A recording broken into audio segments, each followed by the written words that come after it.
ஒரு ஊரில் ஒரு ஆள் இருந்தான். அவனுக்கு ஒரே ஒரு மகள். அவளை நல்ல இடத்துல கட்டி கொடுக்கணும்னு ஆசைப்பட்டான். அதுக்காக மாப்பிள்ளை தேடிக்கிட்டு இருந்தான். அவன் கொஞ்சம் வசதியான ஆள். அதனால் நிறைய பேர் வந்தாங்க.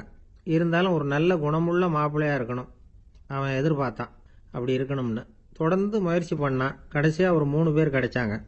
அந்த 3 பேரில் யாரை தேர்ந்தெடுக்கிறது, இதுதான் அவனுக்கு வந்த குழப்பம். இந்த நிலைமையில் ஒரு பெரியவரை தேடி போனான். அவர்கிட்ட தன்னுடைய பிரச்சனையை சொன்னான். அவர் கொஞ்சம் யோசனை பண்ணார். அதுக்கப்புறம் 3 பேரையும் கூப்பிட்டார். இதோ பாருங்கப்பா, உங்கள் 3 பேருக்கும் 3 மாத கால அவகாசம் தர்றேன். நீங்கள் இப்போ போகலாம். 3 மாதம் கழித்து திரும்பி வரலாம். அப்படி வரும்பொழுது இந்த 3 மாத காலத்தில் நீங்கள் செஞ்ச நல்ல காரியம் ஏதாவது ஒன்று சொல்லணும். அதை வச்சு உங்களில் ஒருத்தரை நாங்கள் தேர்ந்தெடுத்துக்கிறோம் அப்படின்னு சொன்னாராம். 3 பேரும் சரின்னு சொல்லிவிட்டு திரும்பி போயிட்டாங்க. 3 மாதம் ஆச்சு. அதுக்கப்புறம் ஒரு நாள் திரும்பி வந்தாங்க. அவர் அவங்கள கூப்பிட்டு உட்கார வச்சார். அப்புறம் கேட்டார், இப்போ சொல்லுங்கள், இந்த 3 மாத காலத்தில் நீங்கள் செஞ்சுருக்கிற ஏதாவது ஒரு நல்ல காரியத்தை சொல்லுங்க அப்படின்னார். முதல்ல ஒருத்தன் எழுந்திரிச்சு நின்னான். ஐயா, எங்கள் அப்பா இறந்த பிறகு அவரோட கணக்கு வழக்குகளை எடுத்து பார்த்துக்கிட்டு இருந்தேன். அவர் ஒரு வியாபாரிகிட்ட 10,000 ரூபா கடன் வாங்கியிருக்கிறதாக எழுதியிருந்தார். அந்த வியாபாரியும் இப்போ உயிரோடு இல்லை. இருந்தாலும் அந்த வியாபாரியோட மகனை தேடி கண்டுபிடிச்சேன். கணக்கு புத்தகத்தை காட்டினேன். எங்கள் அப்பா உங்கள் அப்பா கிட்ட 10,000 ரூபா கடன் வாங்கியிருக்கிறதாக இதை எழுதியிருக்கிறார். அதனால் அதை திருப்பி கொடுக்கறதுக்காக வந்திருக்கிறேன். இந்தாங்க அந்த பணம் அப்படின்னு சொல்லி கொடுத்துட்டு வந்துட்டேன் அப்படின்னு நானும். இதை பெரியவர் கவனமாக கேட்டுக்கிட்டார். அதுக்கப்புறம் 2வது இளைஞன் எழுந்திரிச்சான். ஐயா, நான் போன மாதம் ஒரு நாள் ராத்திரி வேளையில் ஒரு காட்டுப்பாதை வழியாக எங்கள் ஊருக்கு போய்கிட்டு இருந்தேன். அந்த சமயத்தில் அந்த வழியாக வந்துக்கிட்டு இருந்த ஒரு வழிப்போக்கர்கிட்ட 4-5 திருடர்கள் வம்பு வளர்த்து அவர்கிட்ட இருந்த பொருளை எல்லாம் கொள்ளையடிச்சிக்கிட்டு இருந்தாங்க. நான் உடனே ஒரு குச்சியை எடுத்துகிட்டு ஓடினேன். அந்த திருடர்களை அடித்து விரட்டினேன். பொருளை எல்லாம் மீட்டு அந்த வழிப்போக்கர்கிட்ட ஒப்படைச்சேன்.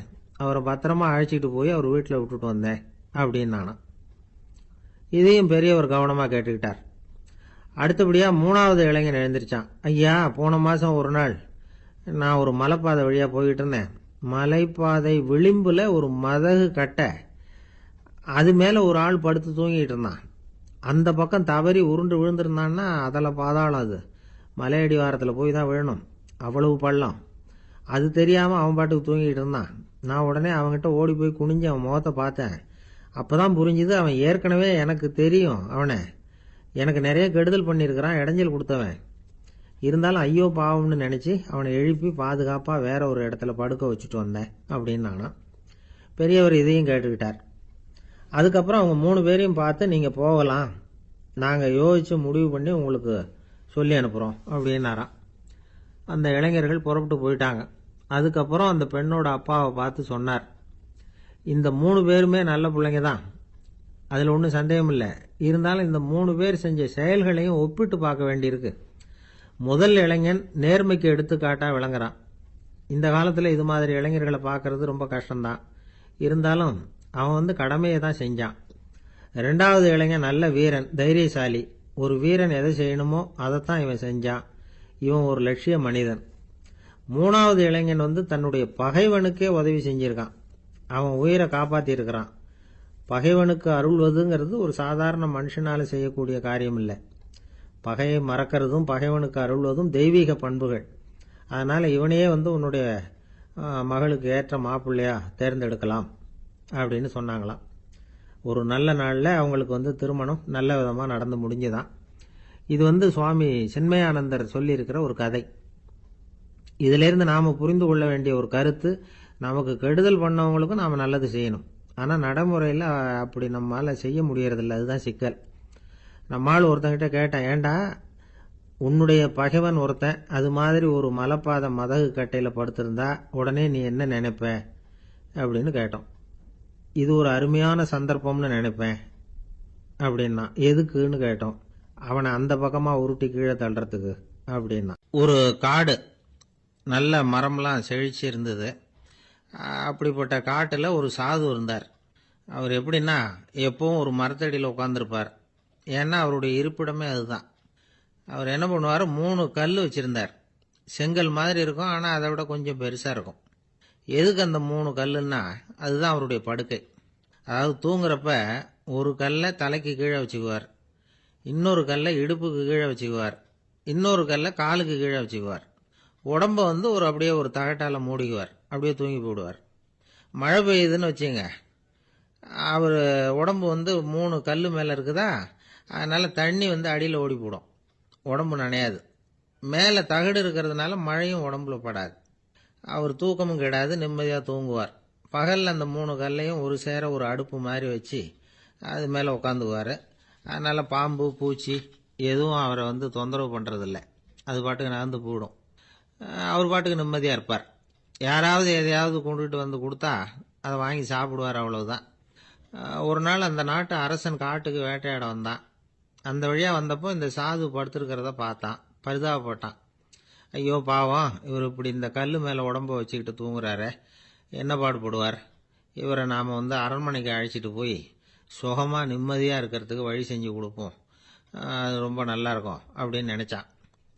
அப்படி நினச்சிக்கிட்டே அரண்மனைக்கு வந்துட்டான். அதுக்கப்புறம் ஒரு பல்லக்கையும் 2 சேவகர்களையும் காட்டுக்கு அனுப்பி அந்த சாதுவை மெதுவாக இங்கே அழைச்சிட்டு வந்துடுங்க அப்படின்னு சொல்லி அனுப்பி வச்சான். இவங்க போய் அவர்கிட்ட விவரத்தை சொன்னாங்க. எனக்கு என்னத்துக்கு அரண்மனை வாசம் அப்படின்னார். இருந்தாலும் மன்னர் உத்தரவு, நீங்கள் அவசியம் வரணும் அப்படின்னாங்க இவங்க. சரின்னு சொல்லிவிட்டு வேற வழி இல்லாமல் புறப்பட்டார். புறப்படும் பொழுது என்ன பண்ணாருன்னா, மறக்காமல் அந்த 3 கல் ஒரு தகடு அதையும் எடுத்து பல்லக்கில் வச்சுக்கிட்டார். என்னத்துக்கு இதையெல்லாம் எடுத்து வைக்கிறாரு அப்படின்னு சொல்லி அவங்க யோசனை பண்ணாங்க. இருந்தாலும் அதை பற்றி ஒன்றும் கேட்கல. பேசாமல் அவரை அழைச்சிட்டு போய் அரண்மனையில் விட்டுட்டாங்க. அரசன் ஓடி வந்தான், வரவேற்றான், அறுசுவை உணவு படைச்சான். அவர் படுக்கிறதுக்கு தங்க கட்டில், பட்டு மெத்தை, இப்படி எல்லாம் ஏற்பாடு பண்ணி வச்சான். இங்கே படுத்து ஓய்வு எடுத்துங்க அப்படின்னு சொல்லிவிட்டு அவன் பாட்டு போயிட்டான்.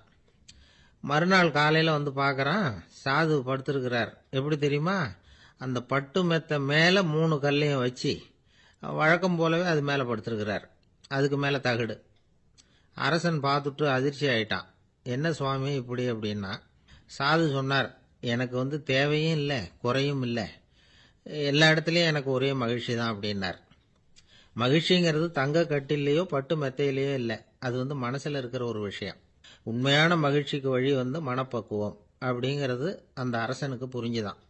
இந்த காலத்தில் ஒரு சாமியார், அவரை தேடி ஒரு சீடன் வந்தான். என்னாச்சு தெரியுமா, சுவாமி எனக்கு நிம்மதி வேணும், அதுக்கு என்ன வழின்னு கேட்டான். சாமியார் நிமிர்ந்து பார்த்தார். அப்புறம் சொன்னார், நீ ஏகப்பட்ட பேர்கிட்ட கடன் வாங்கியிருக்கிற, அதையெல்லாம் திருப்பி கொடுத்தாதான் உனக்கு நிம்மதி கிடைக்கும்னார். இவனுக்கு ஆச்சரியம். அது எப்படி சாமி, அவ்வளவு கரெக்டாக நான் கடன் வாங்கினதை கண்டுபிடிச்சிங்க அப்படின்னா. உனக்கு கடன் கொடுத்து சாமியாராக போனதே நான் தான்ப்பா, அதனால தான் இந்த கதிக்கு வந்தேன். என்கிட்டயே வந்து நிம்மதிக்கு வழி கேட்குறிய, அதுதான்டா வேதனை அப்படின்னாராம் அவர். என்னுடைய நண்பர் ஒருத்தர், அவருக்கு ஜாதகத்தில் நம்பிக்கை உண்டு. அவரே ஜோசியமெல்லாம் பார்ப்பார். என்ன சார் இந்த காலத்தில் இதையெல்லாம் நம்பிக்கிட்டு இருக்கீங்களேன்னு கேட்டா, உங்களுக்கு ஒன்றும் தெரியாது சார், இந்த உலகத்தில் ஒவ்வொருத்தரும் அவங்கவுங்க செய்கிற நல்லது கெட்டதுக்கு தகுந்த பலனை அனுபவிச்சே தீரணும்பார். அது மட்டும் இல்லை, ஒருத்தன் செத்துட்டா கூட அவன் செஞ்ச பாவ புண்ணியங்கள் கூடவே போயிட்டு இருக்கோம்பார். அது எப்படி கூட போகும் அப்படின்னு குதர்க்கமாக கேட்டால், அதுக்கு அவர் ஒரு கதை சொன்னார். அது ரொம்ப சுவாரஸ்யமாக இருந்தது. ஒரு ஊரில் ஒருத்தர் இருந்தாராம். அவர் ஜோசியம் பார்க்குறதுல ரொம்ப கெட்டிக்காரரு. ஒருத்தருடைய தலைமுடியை மட்டும் அவர்கிட்ட காட்டினா போதும், அதை மட்டும் பார்த்துட்டு அவருடைய ஜாதகத்தையே சொல்லிவிடுவாராம். அப்பேற்பட்ட திறமை. அந்த ஆள் ஒரு சமயம் கன்னியாகுமரி கடற்கரைக்கு போயிருந்திருக்கிறார். அங்கே கரை ஓரமாக ஒரு மண்டை ஓடு கிடந்திருக்கு. அதை எடுத்து பார்த்துருக்கிறார். அந்த மண்டை ஓட்டை வச்சுக்கிட்டே அதோட ஜாதகத்தை அலசியிருக்கிறார். இந்த மண்டை ஓட்டுக்கு உரிய ஆசாமி வாழ்க்கையில் ரொம்ப கஷ்டப்பட்டுருக்கிறான், நிறைய கஷ்டத்தை அனுபவிச்சிருக்கிறான், அது தாங்க முடியாமல் தான் கடலில் விழுந்து தற்கொலை பண்ணிகிட்டு இருக்கான் அப்படிங்கிறத அவர் கணிச்சுட்டார். இருந்தாலும் இந்த மண்டை ஓடு இன்னமும் அனுபவிக்க வேண்டியது பாக்கி இருக்கு அப்படிங்கிறதையும் அவர் உணர்றார். அது சரி, ஒருத்த வந்து உயிரோடு இருக்கிற வரைக்கும் தானே நல்லது கெட்டதை அனுபவிக்க முடியும், செத்ததுக்கு அப்புறமும் பாக்கி இருக்குன்னா அதை எப்படி அனுபவிக்கிறது? இந்த மண்டை ஓட்டுக்கு இன்னும் கொஞ்சம் பாக்கி இருக்கு அப்படிங்கிறது அவருக்கு புரிஞ்சதே தவிர அதோட அர்த்தம் என்னங்கிறது அவருக்கு சரியாக விளங்கலை. சரி, இதை இன்னும் கொஞ்சம் விவரமாக ஆராய்ச்சி பண்ணி பார்ப்போம் அப்படின்னு நினச்சிக்கிட்டு அதை தன்னுடைய வீட்டுக்கு எடுத்துகிட்டு போயிட்டார். அந்த மண்டை ஓட்டை ஒரு பொட்டியில் வச்சு பூட்டினார். தன்னுடைய தனி அறையில் அதை பத்திரமா வச்சுக்கிட்டார். தினமும் ராத்திரி ஆனதும் தன்னுடைய மனைவியை பார்த்து, நீ போய் பூஜை அறையில் தனியாக படுத்துக்கோ அப்படின்னு சொல்லிவிட்டு இவர் ராத்திரி 12 மணிக்கு பொட்டியை திறந்து பார்ப்பார். மண்டை ஓடு அப்படியே இருந்ததே தவிர இன்னும் கொஞ்சம் பாக்கி இருக்குங்கிறதுக்கு அர்த்தம் அவருக்கு விளங்கலை. அந்த மண்டை ஓட்டுக்கு இன்னும் என்ன பாக்கி இருக்க போகுது.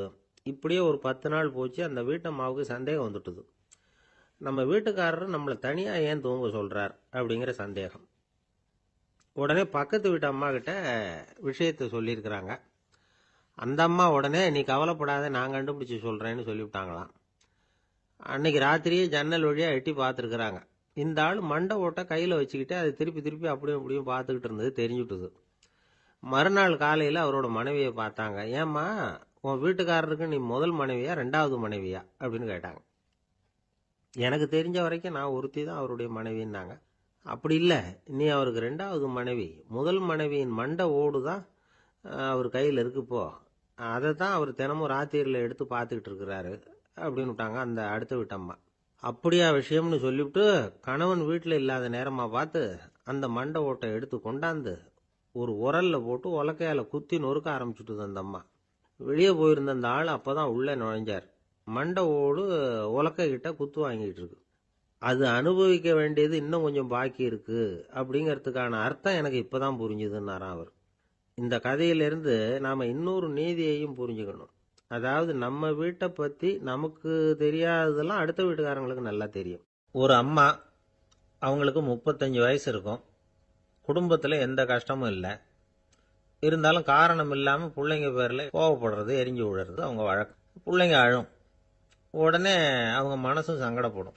இன்னொரு அம்மா, நல்ல வேலையில் இருக்கிறவங்க, வாரத்துக்கு ஒரு தடவையாவது தலைவலி வந்துடும். இவங்களுக்கெல்லாம் உடம்புல எந்த கோளாறும் இல்லை, மனசு மட்டும் சரியாக இருக்காது. தூக்க மாத்திரை கையில் வச்சுருப்பாங்க. 30-35 வயசுடைய பெண்களுக்கு சர்வசாதாரணமாக காணப்படுகிற மனக்கோளாறு இது. இதுக்கு பேர் மனவாட்டம், டிப்ரெஷன், மனமடிவு அப்படின்னு சொல்லலாம். இந்த நோய்க்கு அறிகுறி என்ன தெரியுமா? மனசில் வருத்தமான உணர்வு இருக்கும். அடிக்கடி அழலாம் போல தோணும். முன்னால எல்லாம் எந்தெந்த செயலில் ஆர்வம் இருந்ததோ அதெல்லாம் குறைஞ்சிரும், அல்லது சுத்தமாகவே ஆர்வம் இல்லாமல் போயிடும். சில பெண்கள் இளம் வயசில் பக்கத்தில் இருக்கிறவங்க கிட்ட கலகலப்பாக பேசுவாங்க, வீட்டை அலங்கரிக்கிறதுல ஆர்வம் இருக்கும். இப்போ அதுல எல்லாம் ஆர்வம் இல்லாமல் போயிடும். எந்த வேலை செஞ்சாலும் சீக்கிரம் களைப்பு அடைஞ்சுடுறது மாதிரி ஆகிடும். நமக்கு யாருமே உதவியா இல்லை, நம்ம எல்லாரும் கை விட்டுட்டாங்க போல இருக்குதே அப்படிங்கிற உணர்வுலாம் உண்டாகும். தன்னைத்தானே குறை சொல்லிக்குவாங்க. நாம் தப்பு பண்ணிவிட்டோம் போல இருக்குதே அப்படின்னு தோணும். குற்றம் பண்ணிட்டதா நினச்சி கஷ்டப்படுவாங்க. பசி இருக்காது, தூக்கத்தில் தொந்தரவு இருக்கும். அடிக்கடி செத்து போடலாங்கிற உணர்வு வரும். தற்கொலை பண்ணிக்கலாங்கிற எண்ணம் உண்டாகும். சில பேர் தற்கொலை முயற்சியில் கூட ஈடுபடுவாங்க. சில பேருக்கு பலவிதமான உடல் வலிகள் இருக்கும், பலவீனம் இருக்கும், சீக்கிரமாக களைப்படைஞ்சு போடுவாங்க. இதெல்லாம் மனவாட்ட நோய்க்கான தன்மைகள். இந்த மனவாட்டம், அதாவது டிப்ரெஷனை 2 வகையாக பிரிக்கலாமா. ஒன்று தானாக உண்டாக்கிக்கிறது, இன்னொன்று எதிர் விளைவை உண்டு பண்ணுகிற அல்லது நரம்பு சம்பந்தப்பட்ட டிப்ரெஷன். தானாக உண்டாக்கிக்கிற மனவாட்ட நோய் இருக்கு பாருங்க, அதுக்கு ஏதாவது சூழ்நிலை காரணமாக இருக்கலாம், அல்லது இல்லாமலும் போகலாம். மூளையில் டொப்பாமைன் அல்லது செரட்டோனின் இதோட அளவு குறையும் பொழுது இந்த டிப்ரெஷன் உண்டாகுது. இதுக்கு ஓரளவு பிறவி காரணங்கள் கூட இருக்கலாம். குடும்பத்தில் வேற சிலருக்கும் வரலாம். பாதிக்கப்பட்ட பெண்ணை பார்க்கறதுக்கு பலவீனமாக தெரியும், கடுமையான குற்ற உணர்வு இருக்கும், தனியாக இருக்கிறதுக்கு ஆசைப்படுவாங்க, நடு ராத்திரியில் எழுந்திரிச்சு உட்காந்து கஷ்டப்பட்டுக்கிட்டு இருப்பாங்க, கொடூரமான முறையில் தற்கொலை பண்ணிக்க முயற்சி பண்ணுவாங்க, தீ வச்சுக்கிறது, அமிலத்தை குடிக்கிறது, தூக்கில் தொங்குறது. இப்படி தானாக வரவழைச்சிக்கிற மனவாட்ட நோய் மறையக்கூடிய நோய்.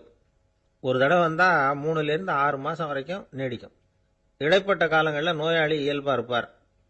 எதிர் விளைவை உண்டு பண்ணுகிற அல்லது நரம்பு சம்பந்தப்பட்ட மனவாட்ட நோய் எப்படின்னா, கணவன் மனைவி, மாமியார் மருமகள், இப்படிப்பட்ட உறவு முறை பிரச்சனைகள், தோல்விகள், எரிச்சல்கள், ஆபீஸ் பிரச்சனை, இப்படிப்பட்ட சூழ்நிலையால் உண்டாகிறது.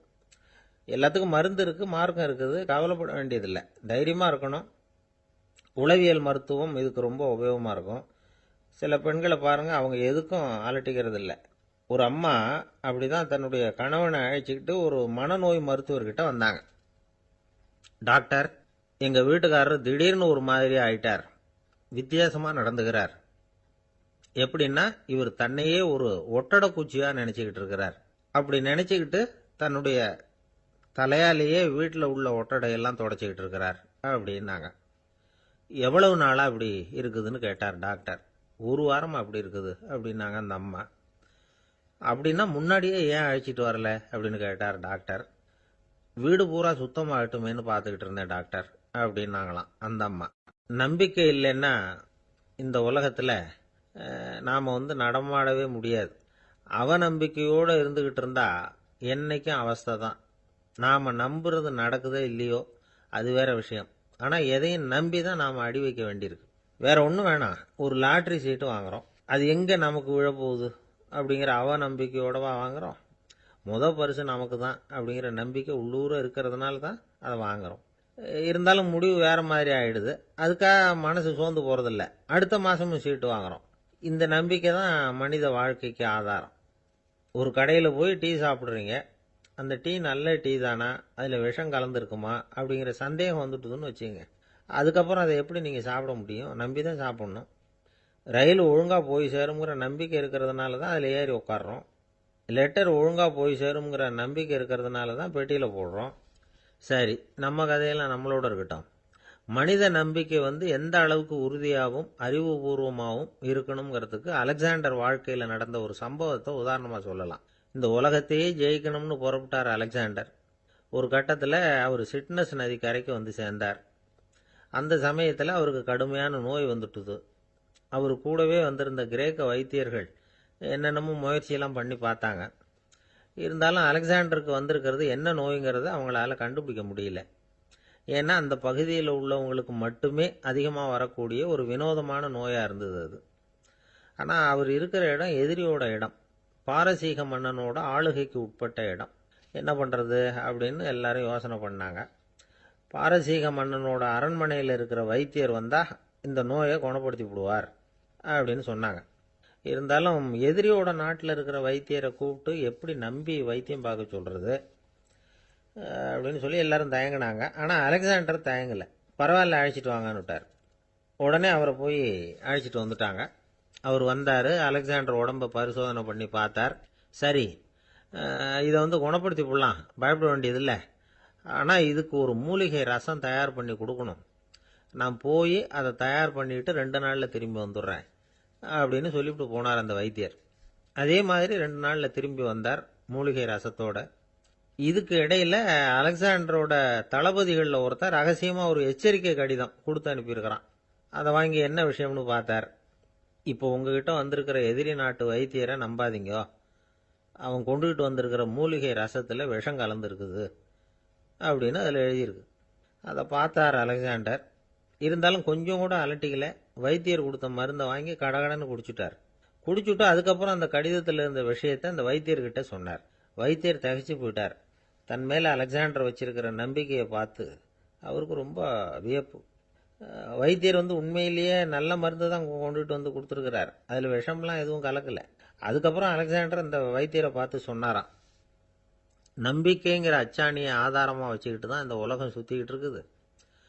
எனக்கு எதிரியாக இருந்தாலும் பாரசீக மன்னர் ரொம்ப பெரியவர். அப்பேற்பட்ட மன்னருடைய அரண்மனை வைத்தியர் தொழில் நேர்மை இல்லாதவராக இருக்க மாட்டார். அப்படி இருந்தால் அவரை அரண்மனை வைத்தியராக வச்சிருக்கவே மாட்டாங்க அப்படின்னு நம்பினேன். என்னுடைய நம்பிக்கை வீண் போகலை அப்படின்னாராம். இதுதான் மானுட நம்பிக்கைங்கிறது. இந்த காலத்துலேயும் இது மாதிரி இந்த மானுட நம்பிக்கையை ரொம்பவும் சாமர்த்தியமாக கையாளுகிற கெட்டிக்காரங்க சில பேர் இருக்கிறாங்க. ஒரு இந்த காலத்து குரு, அவருக்கு ஒரு சிஷ்யன். குரு முன்னாடி அந்த சிஷ்யன் ரொம்ப பணிவாக நின்று, குருவே, உங்கள் கையால் விஷத்தை கொடுத்தாலும் அதை வாங்கி மடமடன்னு குடிச்சிருவேன் அப்படின்னா. உன்னுடைய குரு பக்தியை மெச்சினேன் அப்படின்னார் குரு. அதுக்கு அந்த சிஷ்யன், அப்படி இல்லை குருவே, உங்ககிட்ட சிஷ்யனாக இருக்கிறத விட உங்கள் கையால் விஷத்தை வாங்கி குடிச்சு விடுறது ரொம்ப நல்லது, அதனால தான் அப்படி சொன்னேன் அப்படின்னா. ஒரு காடு, அங்கே புத்தர் அவர் பாட்டுக்கு நடந்து போய்கிட்டே இருக்கிறார். அவருக்கு பின்னாடி ஒரு குரங்கு, அதுவும் தொடர்ந்து வந்துக்கிட்டே இருக்குது. புத்தர் திரும்பி பார்த்தார். குரங்கு அப்படியே குதித்து உயர எழும்பி ஒரு கிளையில் போய் உக்காந்துது. ஏன் இப்படி பண்ணுறேன்னு கேட்டார் புத்தர். என்னை சாதாரணமாக நினைக்க வேணாம், நான் மகாமந்தி, என்னால் எல்லாம் முடியும், முடியாதுங்கிற வார்த்தையே என்னுடைய அகராதியில் கிடையாது. என்ன வேணும்னாலும் செய்வேன் அப்படின்னுது. அப்படின்னா ஒரு பந்தயம் வச்சுக்கலாமான்னாரு இவர். ஓ வச்சுக்கலாமேன்னுது. வேற ஒன்றும் இல்லை, இப்போ நீ மேலே எழும்பி அந்த கிளையில் உட்காந்தது மாதிரி அங்கேருந்து தாவி என் உள்ளங்கையில் வந்து உட்காரணும், அவ்வளவுதான் அப்படின்னார். அப்படி உட்காந்துட்டா என்ன பரிசு அப்படின்னு கேட்டது அது.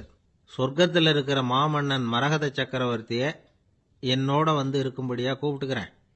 அந்த சமயத்தில் அவருடைய அரியணை வந்து அங்கே காலியாயிடும், நீ அதில் போய் உட்காந்துக்கலாம். பந்தயத்தில் தோத்துட்டா ஒரு கல்ப காலம் இந்த பூமியில் வாழ வேண்டியிருக்கும்.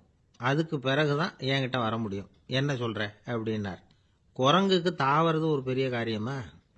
இது எனக்கு ரொம்ப சாதாரண விஷயம், என்ன இப்பவே தாவட்டுமா அப்படின்னுது. சரின்னு சொல்லி உள்ளங்கையை நீட்டினார். அவருடைய கை தாமரை இலை அளவுக்கு அப்படியே விரிஞ்சுது, குரங்கு சௌரியமா வந்து உட்கார்றதுக்காக. குரங்கு தாவறதுக்கு தயாராச்சு. அதுக்கு முன்னாடி ஒரு சின்ன யோசனை அதுக்கு. இந்த கிளையிலேருந்து அந்த கைக்கு தாவறது எனக்கு ரொம்ப அற்பமான ஒரு வேலை, இது ரொம்ப சாதாரணம், என்னுடைய கௌரவத்துக்கு இது சரியா இருக்காது. அதனால நான் என்ன பண்ண போறேன்னா, இங்கேருந்து கிளையிலேருந்து அப்படியே உயர எழும்ப போறேன். எழும்பி மேல் உலகம் போய் அங்கே ஒரு சுற்றி சுற்றிவிட்டு அதுக்கப்புறம் அங்கேருந்து நேராக வந்து இந்த கையில் உட்கார போகிறேன் அப்படின்னு நினச்சது. என்ன யோசிக்கிற அப்படின்னார் புத்தர். ஒன்றும் இல்லை, இந்த பாயிரம் பார் அப்படின்னு சொல்லி தாவி உயர போயிட்டுது. கொஞ்ச நேரத்தில் வான உலகத்துக்கே போய் சேர்ந்துட்டுது. அங்கே போய் பார்த்தா அங்கே ஒரு 5 பளிங்கு தூண்கள் இளம் சிவப்பு நிறத்தில் நின்றுக்கிட்டு இருக்குது. குரங்கு நினச்சிக்கிட்டது, புத்தர்கிட்ட போய் இந்த பளிங்கு தூண்களை பார்த்தோம்னு சொன்னால் அப்படியே திகைச்சு போயிடுவார், இந்த தூணில் ஏதாவது அடையாளம் செஞ்சுட்டு போகணும் அப்படின்னு அந்த இடத்துல மிதந்துக்கிட்டே நினச்சிது. உடனே ஒரு தூணில் எழுதிச்சு. என்ன எழுதிச்சுன்னா, ஒரு மகா ஞானி இங்கே வந்துட்டு போகிறார் அப்படின்னு எழுதிச்சு. எழுதிவிட்டு அப்படியே கீழே தாவி வந்து புத்தரோட உள்ளங்கையில் உட்காந்துது. எப்படி பார்த்தீங்களா என்னுடைய வேலை? வான உலகத்துக்கே போய் அங்கே இருக்கிற 5 பளிங்கு தூண்களை பார்த்துட்டு அதில் நான் வந்த விவரத்தை எழுதி வச்சுட்டு அதுக்கப்புறம் இங்கே வந்திருக்கிறேன் அப்படின்னுது ரொம்ப பெருமையாக. அப்படியா அப்படின்னார் புத்தர். ஆமாம், சந்தேகமாக இருந்தால் வாங்க, அழைச்சிட்டு போய் காட்டுறேன் அப்படின்னுது அந்த குரங்கு. அதுக்கு தேவையில்லை, அப்படியே கொஞ்சம் கீழே குனிஞ்சு பார் தெரியும் அப்படின்னார் புத்தர். அங்கே பார்த்தா புத்தரோட உள்ளங்கை தெரிஞ்சுது. நல்லா உத்து பார்த்துது. அவரோட ஒரு விரல்ல அது எழுதிய வாசகம் தெரிஞ்சுது. குரங்கு யோசனை பண்ணிச்சு, அப்படின்னா வானத்தில் நான் பார்த்தது புத்தரோட விரல்களா அப்படின்னு யோசிச்சுது. இதை புரிஞ்சுக்கிட்ட உடனே அந்த குரங்கோட கர்வம் அழிஞ்சு போச்சான். நம்ம மனசு தான் இந்த குரங்கு. மனம்ங்கிறதும் ஆணவம்ங்கிறதும் ஒரு நாணயத்தின் 2 பக்கங்கள். மனம் உள்ளவரை ஆணவமும் இருக்கும். மனம் அழிஞ்சாதான் ஆணவம் அழியும். மனம் அழிய வேண்டும் அப்படின்னு பெரியவங்க சொல்றது இந்த அர்த்தத்தில் தான். நம்ம ஆளுங்க சவால் விடுறதெல்லாம் வேற மாதிரி. ஒருத்தன் ஒரு வாய்க்காலை தாண்டுறேன்னு பந்தயம் கட்டி தாண்ட முடியாமல் வாய்க்காலில் விழுந்து காலை உடச்சிக்கிட்டு கட்டு போட்டுக்கிட்டு வந்தான். ஏண்டா அப்படின்னு கேட்டாங்க. நான் பந்தயம் கட்டின நேரம் சரியில்லை அப்படின்னா. எப்படிறான்னு கேட்டிருக்காங்க. வாய்க்காலில் தண்ணி இருக்கிற நேரமாக பார்த்து பந்தயம் கட்டியிருக்கணும் அப்படின்னானா. ரொம்ப நாளைக்கு முன்னாடி ஒரு நாள் கோவலன் நாடகம் நடந்தது. எங்கள் மதுரையில் நடந்தது. அதில் ஒரு முக்கியமான கட்டம். கண்ணகி கிட்ட சிலம்ப வாங்கிக்கிட்டு அதை விற்கிறதுக்காக மதுரை நகருக்கு புறப்படுறான் கோவலன். அந்த சமயத்தில் கண்ணகி பாடுற மாதிரி ஒரு நாடக பாடல் நாடக ஆசிரியர் எழுதினது. அது என்ன பாட்டுன்னா, மா பாவியோர் கூடி வாழும் மதுரைக்கு மன்னா போகாதீர் என்று அப்படின்னு ஆரம்பிக்கும் அந்த பாட்டு. இதுதான் அந்த பாட்டு. இதை கண்ணகி வந்து மேடையில் பாடின உடனே கூட்டத்தில் சலசலப்பு. நம்ம ஊர்லேயே வந்து நமக்கு முன்னாடியே நின்றுக்கிட்டு மா பாவியோர் கூடி வாழும் மதுரை அப்படின்னு சொல்கிறாங்களே, என்ன தைரியம் அப்படின்னு எல்லாம் குழப்பம் பண்ண ஆரம்பிச்சிட்டாங்க. மக்கள் சத்தம் போட ஆரம்பிச்சிட்டாங்க. எதிர்ப்பு குரல் அது பாட்டுக்கு வர வர அதிகமாக போட்டுது.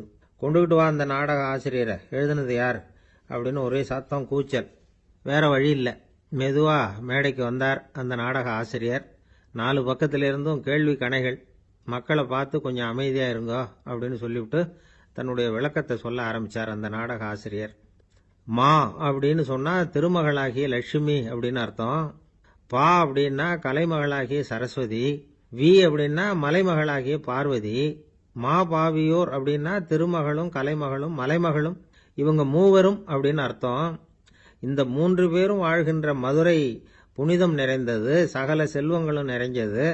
அப்படிப்பட்ட ஊரில் நான் வந்து அணிந்து கொள்ளும் இந்த சாதாரண சிலம்பை யார் வந்து வாங்கிக்குவாங்க அப்படிங்கிற எண்ணத்தோடு தான் கண்ணகி அப்படி சொல்கிறா. அதை நினச்சி தான் நான் எழுதினேன். ஆகவே மதுரையை வந்து ரொம்ப சிரமப்படுத்தணும், ரொம்ப மோசமாக எழுதணும் அப்படிங்கிற எண்ணம்லாம் எனக்கு கிடையாது. பெருமைப்படுத்தணும்னு நினச்சி தான் அப்படி எழுதினேன் அப்படின்னு விளக்கம் கொடுத்தாராம். இந்த விளக்கத்தை கேட்டதும் எல்லாரும் ரொம்ப சமாதானம் ஆயிட்டாங்களாம். இப்படி விளக்கம் கொடுத்த அந்த நாடக ஆசிரியர் யார் தெரியுமா? அவர் தான் தமிழ் நாடக உலகின் முதல் ஆசான் சங்கரதாஸ் சுவாமிகள். அவருக்கு நகைச்சுவை உணர்வும் அதிகம். 1920ஆம் ஆண்டு திருநெல்வேலியில் அவர் தங்கியிருக்கிறார் நாடகம் நடத்துறதுக்காக. அவர் தங்கியிருந்த வீட்டில் கொசு மூட்டைப்பூச்சி அதிகமாக இருந்திருக்கு. அவரால் தூங்கவே முடியல. அவர் அனுபவித்த தொல்லைகள் ஒரு பாட்டாக உருவாச்சு. வேடிக்கையாக ஒரு பாட்டு எழுதினாராம்.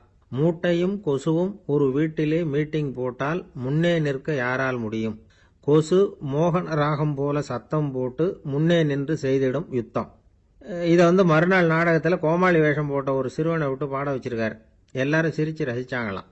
சங்கரதாஸ் சுவாமிகள் கல்யாணமே பண்ணிக்கல, துறவி மாதிரியே வாழ்ந்திருக்கார். தமிழ் நாடக கலைக்கு தன்னையே அர்ப்பணம் பண்ணிட்டவர் அவர். 1922 நவம்பர் மாசத்துல ஒரு நாள் புதுச்சேரியில் அவர் வாழ்க்கை முடிஞ்சுது. அப்போ அவருக்கு வயசு 55. சங்கரதாஸ் சுவாமிகள் நாடக ஆசிரியர் மட்டும் இல்லை, மேடை நாடக இயக்குனர், தயாரிப்பாளர், அவரே ஒரு சிறந்த நடிகர். ஒரு தடவை சாவித்திரி நாடகத்தில் இவர் யமதர்மனா வேஷம் போட்டு நடிச்சிருக்கிறார். நாடகம் பார்த்துக்கிட்டு இருந்த கருவுற்ற ஒரு பெண்மணிக்கு பயத்தினால அங்கேயே குழந்தை பிறந்துட்டு தான். அந்த நிகழ்ச்சிக்கு அப்புறம் இவர் இந்த வேஷம் போடுறப்போலாம் ஜனங்களுக்கு முன்கூட்டியே எச்சரிக்கை கொடுக்க ஆரம்பிச்சிருவாராம். அதாவது அப்படி யாராவது பயப்படுறவங்க இருந்தால் கொஞ்சம் கண்ணை மூடிங்க அல்லது எழுந்திரிச்சு போடுங்கன்னு. நடிப்புன்னா அப்படி இல்லை இருக்கணும். இந்த காலத்தில் நடிகர் ஒருத்தர் சொன்னார், சார் நான் இந்த நாடகத்தில் நடிக்கிறப்போ முகத்தில் நவரசங்களையும் காட்டி நடித்தேன், உணர்ச்சிகளை எல்லாம் நல்லா காட்டி நடித்தேன். அப்படி இருந்து ஜனங்கள் கல்லை எடுத்து மேடையில் வீசிவிட்டாங்க சார் அப்படின்னார். நாடகத்தில் உங்களுக்கு என்ன வேஷம் அப்படின்னு கேட்டாங்க. அது செத்து கிடக்கிற பணமாக நடித்தேன் சார் அப்படின்னார். ஒரு ஊரில் ஒரு ஞானி இருக்கிறார். ரொம்ப பெரிய ஞானி, ரொம்ப வயசாயிட்டுது. கடைசி காலத்தில் அவர்கிட்ட சில பேர் வந்தாங்க. உங்கள் குரு யார் அப்படின்னு கேட்டாங்க. அவர் நிமிர்ந்து பார்த்தார். எனக்கு ஆயிரக்கணக்கான குருமார்கள் உண்டு, அவங்க பேரெல்லாம் சொல்லணும்னா இந்த காலம் பத்தாது. ஆனால் முக்கியமான ஒரு 3 பேரை பற்றி மட்டும் உங்களுக்கு சொல்கிறேன் அப்படின்னாராம். அப்புறம் சொன்னார், அந்த 3 பேரில் ஒருத்தன் ஒரு திருடன். ஒரு சமயம் ஒரு பாலைவனம் வழியாக நான் போய்கிட்டு இருந்தேன். அப்போது வழி தவறி போய் ஒரு கிராமத்துக்கு போயிட்டேன். அது இருட்டு நேரம், நடுராத்திரி, ஊரே உறங்கி போச்சு. அந்த நேரத்தில் ஒரு ஆள் மட்டும் ஒரு வீட்டு சுவத்தில் ஏதோ பண்ணி உள்ளே நுழையிறதுக்கு முயற்சி பண்ணிகிட்டு இருக்கிறான். அவங்கிட்ட போய் நான் இன்னைக்கு இங்கே எங்கே தங்க முடியும் அப்படின்னு கேட்டேன். அதுக்கு அவன், இந்த ராத்திரி வேளையில் அது ரொம்ப சிரமம், ஒரு திருடனோட உங்களால் தங்க முடியும்னா நீங்கள் என்னோட தங்கலாம் அப்படின்னா. நான் அவங்க கூட 1 மாதம் தங்கியிருந்தேன். ஒவ்வொரு நாள் ராத்திரியும் இப்போ நான் என்னுடைய வேலைக்கு போகிறேன், நீங்கள் ஓய்வு எடுத்துக்கோங்க அப்படின்னு சொல்லிவிட்டு போவான். அவன் திரும்பி வந்த உடனே உனக்கு ஏதாவது கிடைச்சதான்னு நான் கேட்பேன். அதுக்கு அவன், இன்னைக்கு ராத்திரி ஒன்றும் இல்லை, நாளைக்கு மறுபடியும் முயற்சி பண்ணுவேன் அப்படின்பா. எப்பவும் அவன் நம்பிக்கை இழந்ததே கிடையாது, எப்பவும் சந்தோஷமாகவே இருப்பான். நானும் ரொம்ப காலமாக தியானம் பண்ணிக்கிட்டே இருந்தேன், ஒன்றுமே நடக்கலை. ஆனால் நான் என்ன பண்ணேன் தெரியுமா? மனசு வருத்தப்படும், நம்பிக்கை இழந்துருவேன். அப்போல்லாம் அந்த திருடனுடைய விடாமுயற்சி தான் ஞாபகத்துக்கு வரும். அதனால் அந்த திருடன் எனக்கு ஒரு குரு. என்னுடைய 2வது குரு யாருன்னா அது ஒரு நாய். இது எப்படின்னா, ஒரு சமயம் எனக்கு ரொம்ப தாகமாக இருந்தது. ஒரு நதியை நோக்கி போய்கிட்டு இருந்தேன். அப்போ ஒரு நாயும் வந்தது. அதுக்கும் தாகம். ஓடி ஆற்றை பார்த்தது. அதோட நிழல் ஆற்றுல தெரிஞ்சது. அதை பார்த்ததும் பயந்துட்டுது. அதாவது அது தன்னுடைய சொந்த உருவத்தையே கண்டு பயந்தது. அதை பார்த்து குறைக்குது, திரும்பி ஓடிச்சு. ஆனால் அதுக்கு தாகம் அதிகமாக இருந்ததுனால அது மறுபடியும் திரும்பி வந்தது. பார்த்தா மறுபடியும் தண்ணியில் நாயோட உருவம் தெரியுது. இப்படி சில தடவை பண்ணிச்சு. இருந்தாலும் கடைசியில் தண்ணியில் குதிச்சுட்டுது துணிஞ்சி. இப்படி குதித்த உடனே அதோட உருவமும் மறைஞ்சுட்டுது. இதை பார்த்தேன்.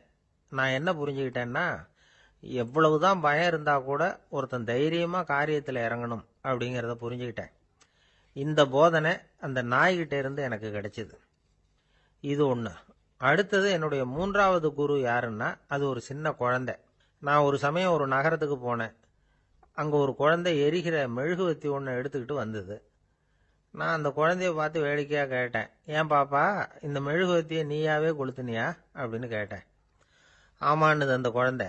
சரி, இந்த மெழுகுவத்தி முன்னாடி எரியாமல் இருந்தது, இப்போ எரியுது. இந்த மெழுகுவத்திக்கு வெளிச்சம் எங்கேருந்து வந்தது, அதை எனக்கு காட்ட முடியுமா அப்படின்னு கேட்டேன் அந்த குழந்தைகிட்ட. இதுக்கு அந்த குழந்தை சிரிச்சுக்கிட்டு அந்த மெழுகுவத்தியை ஊதி அணைச்சுட்டுது. அதுக்கப்புறம் என்னை பார்த்து கேட்டது, இப்ப இந்த மெழுகுவர்த்தியின் வெளிச்சம் போனதை பார்த்தீங்க இல்லையா, அது எங்க போச்சுன்னு எனக்கு சொல்லுங்க அப்படின்னுது. அந்த குழந்தை இப்படி கேட்டதும் என்கிட்ட இருந்த ஆணவம் அழிஞ்சுட்டுது. நான் படிச்சதெல்லாம் அந்த வினாடியில சுக்கு நூறா போயிட்டுது. என்னுடைய முட்டாள்தனத்தை நான் உணர்ந்தேன் அப்படின்னு இவ்வளவும் அந்த ஞானி விவரமா சொன்னாராம். அதனால நாம இன்னார்கிட்ட இருந்து தான் இதை கத்துக்கணுங்கிறது இல்லை, யாருகிட்ட இருந்தும் எதையும் கத்துக்கலாம். நம்மால் ஒருத்தன் ஒரு நாய் வளர்த்துக்கிட்டு இருந்தான். அந்த நாய்க்கு வால் கிடையாது. யாரோ ஏற்கனவே வெட்டி எடுத்துட்டாங்க. இந்த நாய் தான் சார் எனக்கு குரு, அதுகிட்டே இருந்து கூட நான் பாடம் கற்றுக்கிட்டு இருக்கிறேன் அப்படின்னா. அப்படி என்ன கற்றுக்கிட்டேன் அந்த வால் இல்லாத நாய்கிட்டே இருந்து அப்படின்னு கேட்டோம். நாம் யாருக்கிட்டையும் வாலாட்டக்கூடாது அப்படிங்கிற பாடத்தை அதுகிட்டே இருந்து தான் நான் கற்றுக்கிட்டேன் அப்படின்னா. ஒரு குரு, இளம் சீடர்கள் எதிரில் உட்காந்துருக்கிறாங்க. குரு பாடம் நடத்திக்கிட்டு இருக்கிறார். சீடர்களுக்கு ஒரு ஆசை, அதாவது ஒரு முக்கியமான மந்திரத்தை நம்ம குருநாதர்கிட்ட இருந்து கற்றுக்கணும் அப்படிங்கிறது அவங்க ஆசை. அது என்ன மந்திரம்னா, இறந்தவரை உயிர்ப்பிக்கக்கூடிய புனித மந்திரம், அதாவது செத்தவங்களுக்கு மீண்டும் உயிர் உண்டாக்குகிற மந்திரம். குருவே, தயவு பண்ணி அந்த மந்திரத்தை எங்களுக்கு உபதேசிக்கணும் அப்படின்னு கேட்டாங்க. அது ரொம்ப ஆபத்தானது, அது என்னத்துக்கு உங்களுக்கு வேண்டாமேன்னாராம் குரு.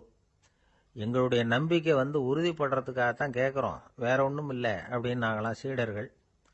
பக்குவப்படாத அறிவுங்கிறது ரொம்ப ஆபத்தானது அப்படின்னாராம் குரு. இது சீடர்களுக்கு புரியல.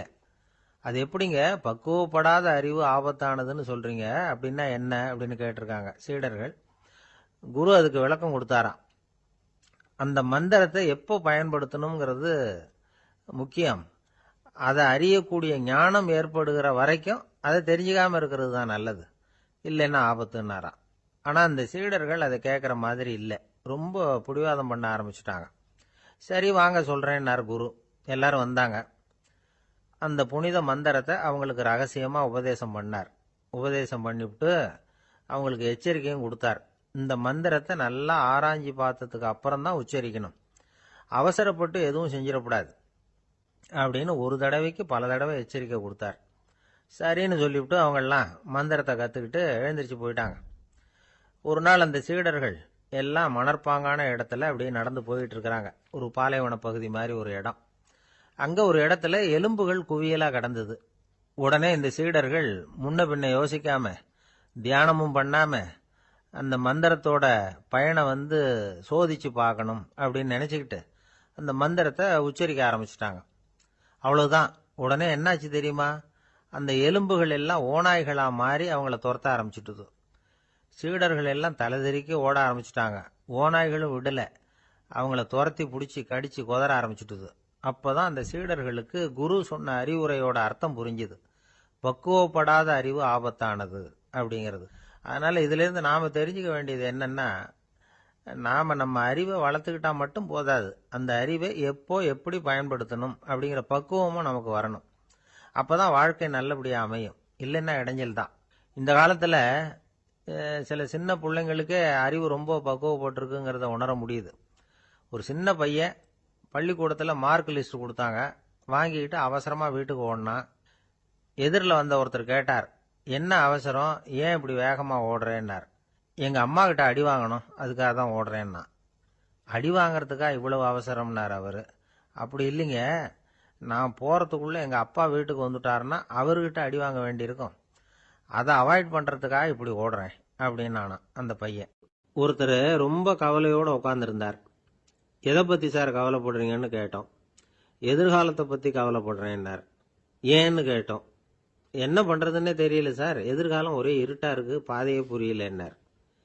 இன்னைக்கு நம்ம இளைஞர்கள் பல பேருக்கு எதிர்காலம் இருட்டாதான் தெரியுது. அவங்கெல்லாம் இந்த கதையை கொஞ்சம் கேட்கணும்.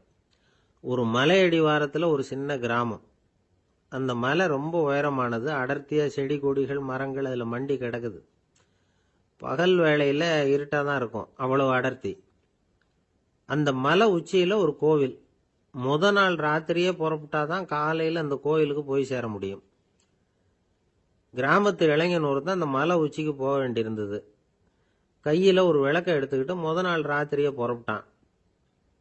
புறப்பட்டு போனவன் கிராமத்து எல்லையிலேயே நின்றுட்டான். ஏன் தெரியுமா, அவன் கையில் இருந்த விளக்கோட வெளிச்சம் 10 அடி தூரத்துக்கு தான் தெரியுது. அது வரைக்கும் தான் பாதை தெளிவாக இருக்குது. அதுக்கு அப்பால எல்லாம் ஒரே இருட்டாக இருக்குது, பாதை புரியல. இவன் யோசனை பண்ணி பார்த்தான். மனசுக்குள்ள ஒரு சந்தேகம். 10 அடி தூரம் தானே வெளிச்சம் தெரியுது, அப்படின்னா நாம் 10 அடி தூரம் தானே போக முடியும். அதுக்கும் அந்தாண்ட ஒரே இருட்டாக இருக்குதே, அதில் எப்படி நாம் நடந்து போகிறது? நாம் ரொம்ப தூரம் நடந்து போய் ஆகணுமே. அப்படிப்பட்ட நினப்பெல்லாம் அவனுக்கு வந்துட்டுது. இதுதான் அவன் மனசில் ஏற்பட்ட தயக்கம். இப்படி யோசிச்சுக்கிட்டே அந்த இளம் ஆசாமி புறப்பட்ட இடத்துலயே நின்றுட்டு இருக்கிறான். அந்த சமயத்தில் ஒரு வயசான பெரியவர் அந்த பக்கமாக வந்தார். அவர் கையில் இதை விட சின்னதாக ஒரு விளக்கு வச்சிருந்தார். அது எப்படின்னா அது ஒரு 5 அடி தூரத்துக்கு தான் வெளிச்சம் காட்டுது, அவ்வளவு சின்ன விளக்கு. அவரும் மலை உச்சிக்கு போகிறதுக்காக தான் வந்துகிட்டு இருக்கிறார். அவரை பார்த்து இவன் கேட்டான், என்ன பெரியவரே, இவ்வளவு சின்ன விளக்க வச்சுக்கிட்டு அவ்வளவு தூரத்துக்கு எப்படி மலையேற போறீங்க அப்படின்னு கேட்டான். நீ ஏன் இப்படி தயங்கிட்டே நிக்கிறேன்னு கேட்டார் பெரியவர்.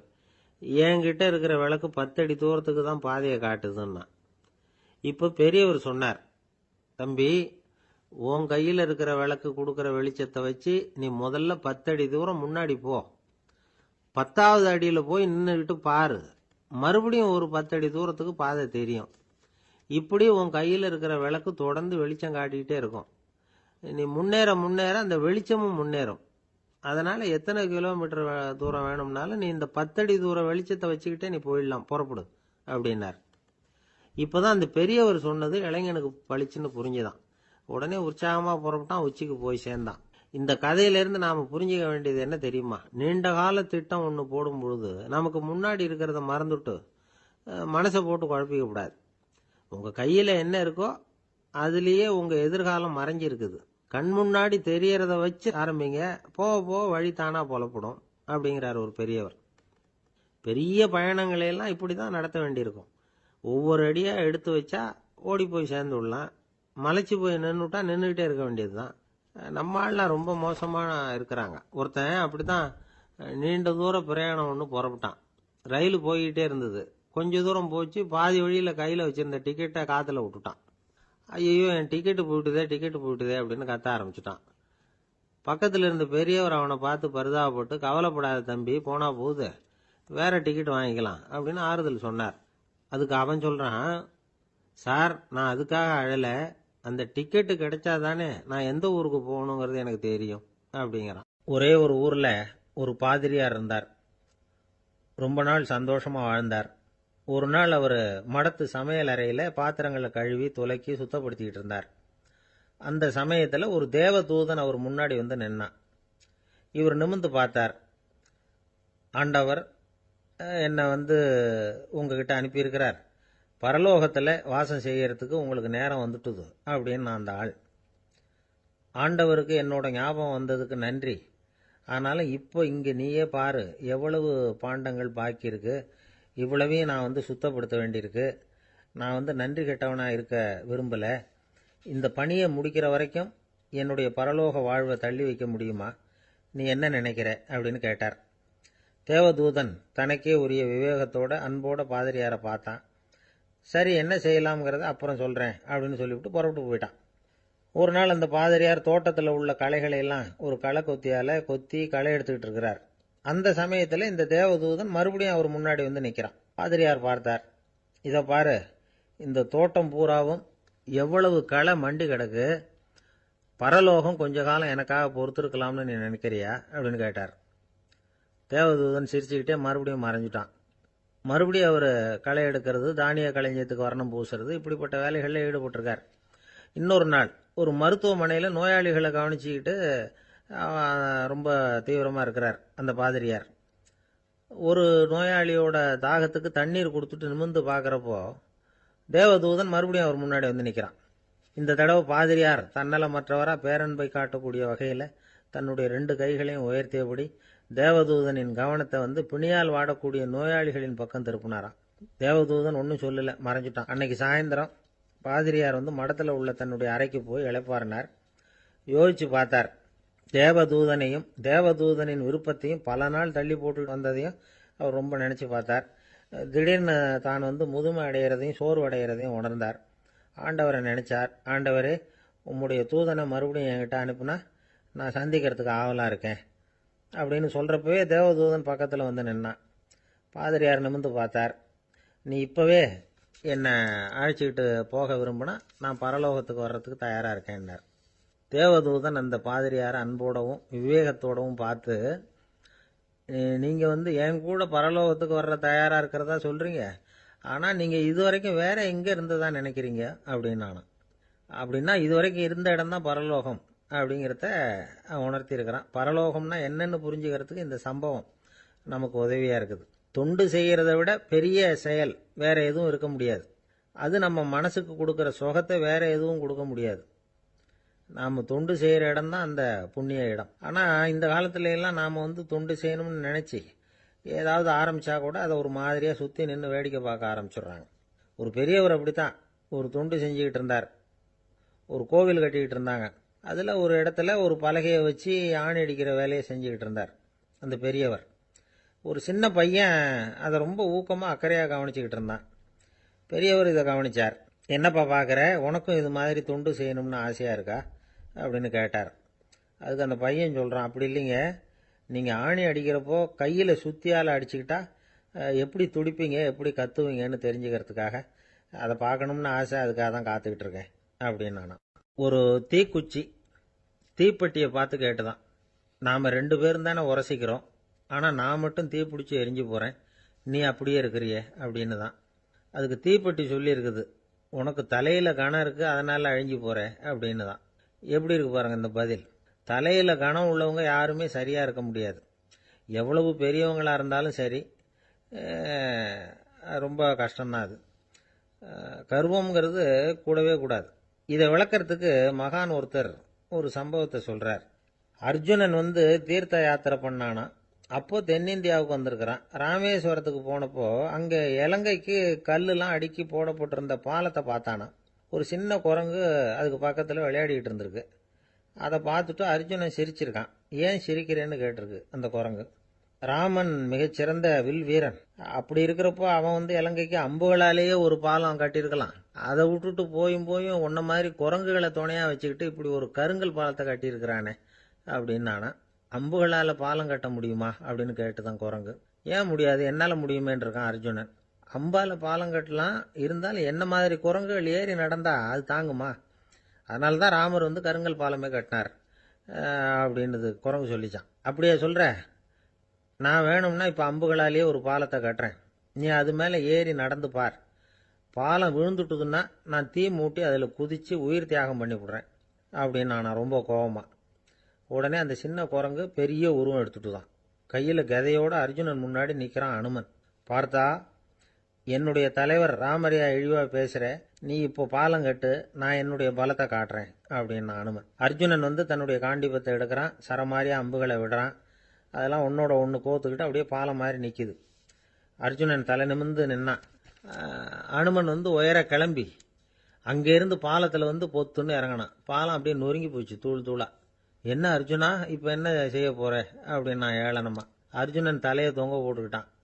சொன்னபடி தீ மூட்டி அதில் குதிக்கிறதுக்காக 3 தடவை சுற்றி வந்தான். அப்போது கிருஷ்ணர் அங்கே வந்தார்.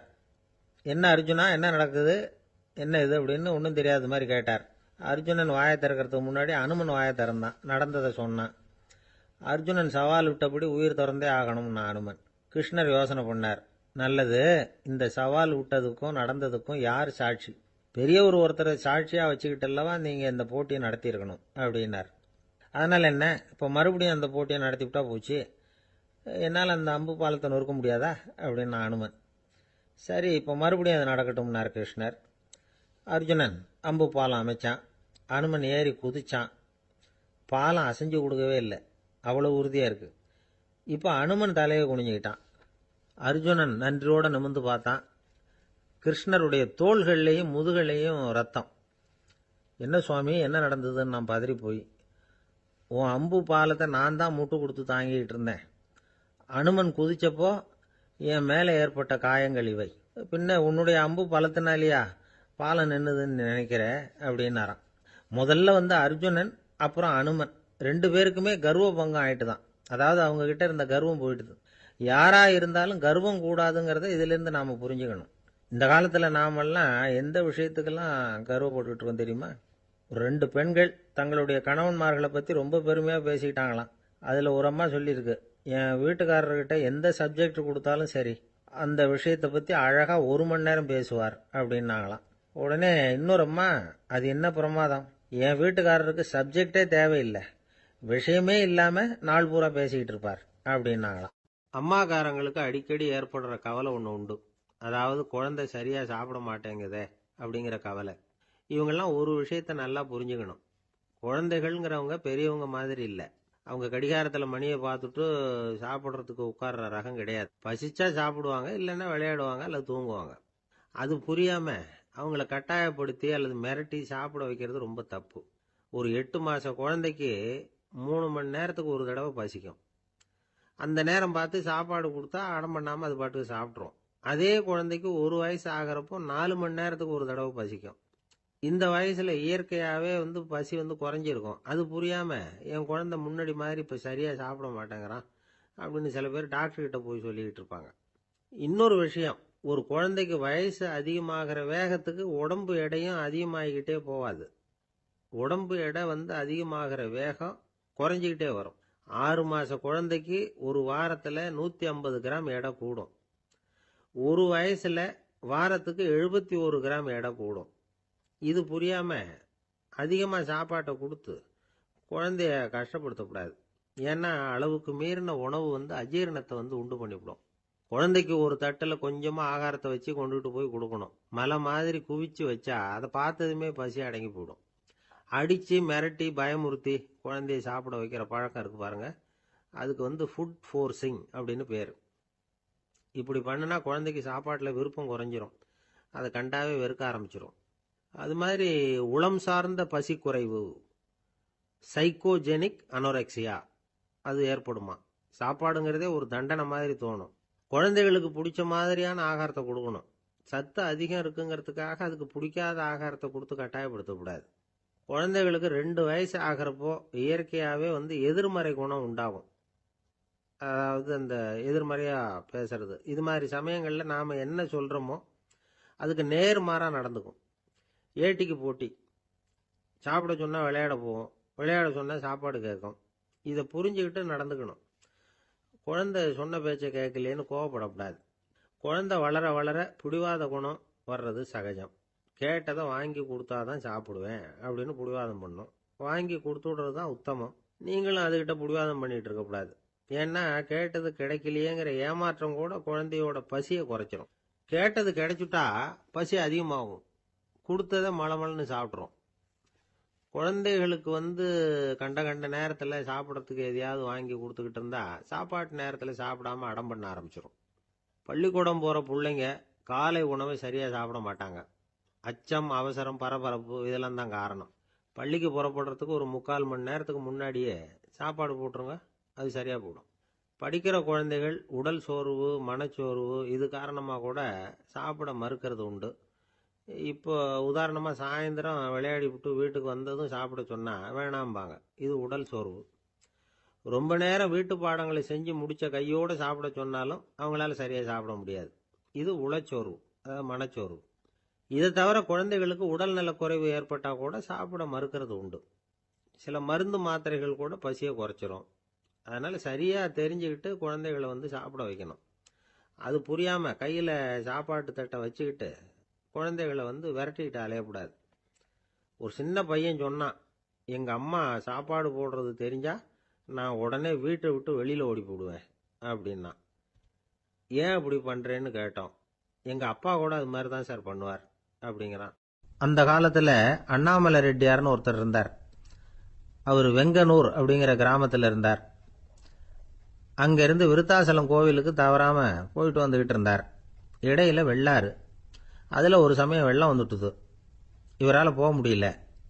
அதோட விளைவு வெங்கனூர்லேயே ஒரு கோவில் கட்டணும் அப்படின்னு முடிவு பண்ணார், சிவாலயம். அந்த சமயத்தில் வடநாட்டில் பஞ்சம்.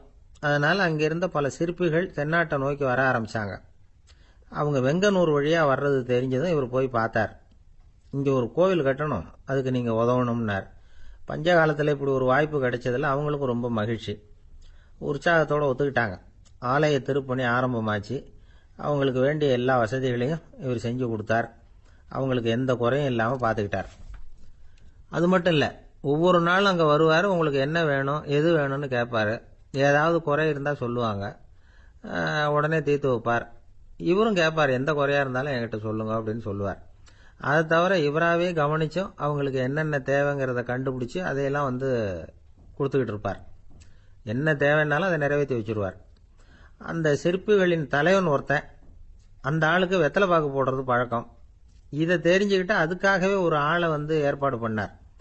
வேணுங்கிறப்போலாம் நீ வெத்தலை சீவல் மடித்து கொடுக்க வேண்டியது உன் வேலை அப்படின்னு ஒருத்தனை ஏற்பாடு பண்ணிட்டார். இப்படியெல்லாம் செஞ்சதும் அவங்களுக்கும் ரொம்ப உற்சாகம். ரொம்ப பொறுப்பாக சிற்ப வேலைகளை செஞ்சுக்கிட்டு இருக்கிறாங்க. ஒரு நாள் என்னாச்சு தெரியுமா? அந்த சிற்பிகளின் தலைவன் ரொம்ப நுணுக்கமாக ஒரு வேலையை செஞ்சுக்கிட்டு இருக்கிறான். சாரம் போட்டு அது மேலே படுத்துக்கிட்டு அண்ணாந்து பார்த்து உச்சியில் நுணுக்கமான சிற்பங்களை உருவாக்கிக்கிட்டு இருக்கான். சிற்பியின் கவனம் செதறப்படாதுங்கிறதுனால இவர் மெதுவாக சத்தம் போடாமல் கிட்ட போய் நின்று அதை கவனிச்சுக்கிட்டு இருக்கிறார். அந்த சிற்பி வழக்கம் போல வெத்தலை பாக்குக்காக இடது கையை கீழே நீட்டினான். அந்த சமயம் பார்த்து அவருக்கு தாம்பூலம் கொடுக்குறவன் அங்கே இல்லை, எங்கேயோ போயிருக்கிறான். அண்ணாமலை ரெட்டியார் என்ன பண்ணார் தெரியுமா? தனக்காக கொடுக்கப்பட்ட தாம்பூலத்தை வாங்கி சிற்பியின் கையில் கொடுக்குறார். அவன் வாங்கி போட்டுக்கிட்டான். இது என்ன இன்னைக்கு வெத்தலை சீவல் வேற மாதிரி இருக்குது, வாசனை தாம்பூலமாக இருக்குது அப்படின்னு யோசனை பண்ணிட்டு கீழே திரும்பி பார்க்குறார். பார்த்தா ரெட்டியார் மறுபடியும் சிற்பி கை நீட்டும் பொழுது கொடுக்கறதுக்காக தாம்பூலத்தை மடித்து வாங்கி வச்சுக்கிட்டு தயாராக நிற்கிறார். சிற்பிக்கு அதிர்ச்சி. உடனே பொத்துன்னு கீழே குதிச்சான். ஐயா, என்ன இது நீங்களா அப்படின்னா. இவர் சொன்னார், நான் ஒன்றும் தப்பு பண்ணலையே, உன்னுடைய கை புண்ணியம் செஞ்ச கை, கோயில் கட்டுற கை, அந்த கைக்கு தாம்பூலம் கொடுக்கறதுல என்ன தப்பு அப்படின்னாராம். ஏற்கனவே பஞ்சத்தில் அடிபட்டு வந்த எங்களை நீங்கள் ஆதரிச்சதே பெரிய விஷயம். இந்த செயல் என்னை ஒரு பெரிய கடனாளி ஆக்கிவிட்டுது. ஐயா, எங்களுக்கு உணவு உடை இதை மட்டும் நீங்கள் கொடுத்தா போதும், ஊதியம்னு எதுவும் வாங்க மாட்டோம் அப்படின்னு நானும். அந்த சிற்பி எவ்வளோ வற்புறுத்தியும் எதுவும் வாங்கிக்கலையாம். இந்த செய்தியை தமிழ் தாத்தா டாக்டர் ஊவேசா சொல்லியிருக்கிறார். அந்த காலத்தில் எப்படிப்பட்டவங்கெல்லாம் வாழ்ந்துருக்கிறாங்க பாருங்க. இந்த காலத்தில் ஒருத்தர் கோவில் கட்டினார், வேலை செய்கிற எல்லாருக்கும் சாப்பாடு போடுவார். சிற்ப வேலை செஞ்சுட்டு சாப்பிட வர்ற ஒவ்வொருத்தர் கையையும் அன்பாக பிடிச்சி முத்தம் கொடுத்து உள்ளே அனுப்புவார். அந்த கைகளுக்கு நீங்கள் கொடுக்குற மரியாதையாது அப்படின்னு கேட்டாங்க. அடா, அது இல்லைங்க, ஏற்கனவே முதல் பந்தியில் சாப்பிட வந்தவன் மறுபடியும் வர்றானான்னு கண்டுபிடிக்கிறதுக்காக கையை பிடிச்சி மோந்து பார்க்குறேன் அப்படின்னாராம் அவர். பிரம்மத்தை அறிந்தவன் பிரம்மமாகிறான் அப்படின்னு ஒரு பெரியவர் பேசினார் ஒரு கோவிலில். தைத்திரிய உபனிஷத்து அப்படி சொல்லுதான். இதை கேட்கும் பொழுது நமக்கு ஒரு சந்தேகம் வரும். அது எப்படி? பிரம்மத்தை அறிந்தவன் பிரம்மம் ஆகிறான்னா, சிங்கத்தை அறிந்தவன் சிங்கம் ஆகிறானா, தோசையை அறிந்தவன் தோசை ஆகிறானா? இப்படிப்பட்ட சந்தேகம் நமக்கு வர்றதுல ஒன்றும் ஆச்சரியம் இல்லை. இது இயற்கை. இதுக்கும் அந்த பெரியவரே பதில் சொல்றார். சிங்கம் வேற, நாம வேற. அதனால சிங்கத்தை அறிந்தவன் சிங்கமாக மாட்டான். ஆனா பிரம்மம் வேற, நாம வேற இல்லை. அதனால பிரம்மத்தை அறிந்தவன் பிரம்மமாகிறான் அப்படிங்கிறது அவரோட விளக்கம். மனிதன் அவன்தான் தான் பிரம்மங்கிறது தெரியாதனால தான் அதை வேற எங்கேயோ தேடிட்டு இருக்கிறான். கடைசியில் அது தான் தாங்கிறது புரிஞ்சுக்கிற பொழுது அவன் பிரம்மம் ஆயிடுறான். இதை விளக்கறதுக்கு ஒரு உபநிஷத்து கதையே இருக்கு. நமக்கு தெரிஞ்ச கதை தான், ஆனால் அதை வேற விதமான அர்த்தத்தில் விளையாட்டாக சொல்லிட்டு இருக்கிறோம். ஒரு சமயம் ஒரு 10 நண்பர்கள் ஒரு காட்டு வழியாக போய்கிட்டு இருக்கிறாங்க. குறுக்க ஒரு நதி, அதை கடந்து அடுத்த பக்கம் போகணும். எல்லாரும் ஒரு வழியாக கடந்து அடுத்த கரைக்கு போய் சேர்ந்துட்டாங்க.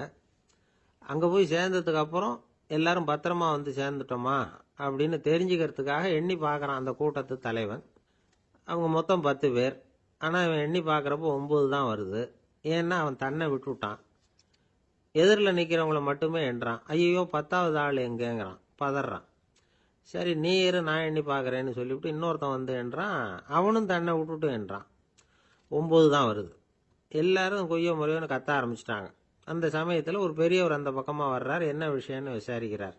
10வது ஆளை 6 அடிச்சுட்டு போட்டுது அப்படின்னு சொல்லி இவங்க அழறாங்க. சரி அழாதீங்க அப்படின்னு சொல்லி அந்த தலைவனை பார்த்து இப்படி வாங்குறார். வர்றான். இப்போ எனக்கு முன்னாடி ஒரு தரம் எண்ணு பார்க்கலாம்ங்கிறார். 1 2 3ன்னு ஆரம்பித்து 9ல் முடிக்கிறான். உடனே பெரியவர் நீ தான் அந்த 10வது ஆள் அப்படிங்கிறார். இது உண்மை. நாம தான் அது. நாம தான் நம்மளை வேற எங்கேயோ தேடிட்டு இருக்கிறோம். நாம எங்கேயோ தேடிட்டு இருக்கிறோமே, அந்த பிரம்மம் நாம தான். இப்படி ஒரு பெரிய உண்மையை விளக்கறதுக்காக தான் அப்படி ஒரு கதை சொல்லப்பட்டது. ஆனால் அதை நாம் வேறு விதமாக வேடிக்கையாக உபயோகப்படுத்திக்கிட்டு இருக்கிறோம். எப்படி தெரியுமா? ஒரு ஆத்தங்கரையில் ஒரு 10 பேர் முழிச்சுக்கிட்டே நின்றுக்கிட்டு இருந்தாங்களாம். அந்த பக்கமாக வந்த ஒருத்தன், ஏன் இப்படி முழிச்சுக்கிட்டு நிற்கிறீங்கன்னு கேட்டிருக்கிறான். எங்களுக்கு நீச்சல் தெரியாது, நாங்கள்லாம் அடுத்த கரைக்கு போய் சேரணும் அப்படின்னாங்களாம். சரி, நாங்கள் விட்டுட்டு போய் விடுறேன். எல்லாரும் அக்கறைக்கு போய் சேர்ந்த உடனே ஆளுக்கு ₹1 வீதமாக மொத்தம் ₹10 எனக்கு கொடுக்கணும் அப்படின்ட்டுருக்கான் இவன். சரின்னு ஒத்துக்கிட்டாங்க. இவன் ஒவ்வொருத்தராக கையை பிடிச்சி மெதுவாக ஆற்றுல இறக்கி அழைச்சிட்டு போயிட்டான். 9 பேரை கரை சேர்த்துட்டான். 10வது ஆள் பாதி ஆற்றுல போயிட்டு இருக்கிறப்போ திடீர்னு வெள்ளம் வந்துட்டுது. புடி நழுவி போச்சு. கையை விட்டுட்டான். வெள்ளம் அடிச்சிட்டு போட்டுது. அழைச்சிட்டு வந்தவன் நீச்சல் அடித்து தட்டு தடுமாறி கரைக்கு வந்து சேர்ந்துட்டான். கரையில் இருந்தவங்களுக்கு இந்த விஷயம் தெரியாது. இருந்தாலும் இவன் உடம்பு பூரா நனைஞ்சி கொஞ்சம் அதிகமாக மூச்சு வாங்க நின்றுக்கிட்டு இருந்தானா, ஏங்க ஏன் இப்படி மூச்சு வாங்குது, என்ன விஷயம் அப்படின்னு கேட்டாங்களாம். அதுக்கு இவன் கொஞ்சமாக அலட்டிக்காம சொன்னானா, வேற ஒன்றும் இல்லை, நீங்கள் கொடுக்க வேண்டிய ₹10 ₹1 குறைஞ்சி போச்சு, அவ்வளவுதான் அப்படின்னான். ஒரு ஆள் ராமகிருஷ்ணரை தேடி வந்தான். அவன் கையில் 1000 பொற்காசுகள் வச்சுருந்தான். அதை அவர்கிட்ட கொடுத்து இதை ஏற்றுக்கணும் அப்படின்னு ரொம்ப பணிவாக கேட்டுக்கிட்டான். அவர் பார்த்தார், இது எனக்கு தேவையில்லை, ஆனாலும் உன்னுடைய மனசை புண்படுத்துறதுக்கு நான் விரும்பலை, அதனால் நீ கொடுக்கறத வாங்கிக்கிறேன்னார். வாங்கிக்கிட்டார். அப்புறம் கேட்டார், இதை பாரு, இனிமே இதெல்லாம் என்னுடையது தானே அப்படின்னார். ஆமாம், அதையெல்லாம் நான் உங்களுக்கே கொடுத்துட்டேன் அவன். சரி, இப்போ நீ எனக்காக ஒரு காரியம் பண்ணணும்னார். என்ன செய்யணும்னு சொல்லுங்கன்னா, இந்த நாணயங்களையெல்லாம் எடுத்துக்கிட்டு போய் கங்கை நதியில் எரிஞ்சுட்டு வா அப்படின்னார். இவனுக்கு அதிர்ச்சியாக போச்சு. என்ன பண்ணுறது, இனிமேல் அது முடியாதுன்னு சொல்ல முடியாது. ஏன்னா அந்த நாணயங்களையெல்லாம் அவருக்கே கொடுத்துட்டான். இனிமேல் அதெல்லாம் இவனுடையது இல்லை. பேசாமல் அவ்வளவையும் அள்ளிக்கிட்டு ஆத்தங்கரைக்கு போனான். போனவன் ரொம்ப நேரம் திரும்பியே வரல. ராமகிருஷ்ணருக்கு சந்தேகம், என்ன ஆச்சு அந்த மனுஷனுக்கு, காசுகளோடு அந்த கங்கையில் குதிச்சுட்டானா, போகும்பொழுதே ஒரு மாதிரியாக தான் போனான், போய் என்னன்னு பார்த்துட்டு வாங்க அப்படின்னார். அங்கே இருந்த ஒருத்தர் ஓடி போய் பார்த்தார். அவர் போய் பார்க்கும் பொழுது அவன் அங்கேயே இருந்தான். அதுக்கப்புறம் அவர் திரும்பி வந்தார். வந்து விவரத்தை சொன்னார். அதாவது அவன் கங்கை கரையில் உட்காந்துக்கிட்டு ஒவ்வொரு நாணயமாக 1 2ன்னு எண்ணி எண்ணி வீசிக்கிட்டு இருக்கிறான். அவனை சுற்றி ஒரு கும்பல் நின்றுக்கிட்டு அவனை தடுத்துக்கிட்டு இருக்குது அப்படின்னு விவரத்தை சொன்னார் போயிட்டு வந்தவர். இதை கேட்டதும் ராமகிருஷ்ணரே புறப்பட்டு அங்கே போனாராம்.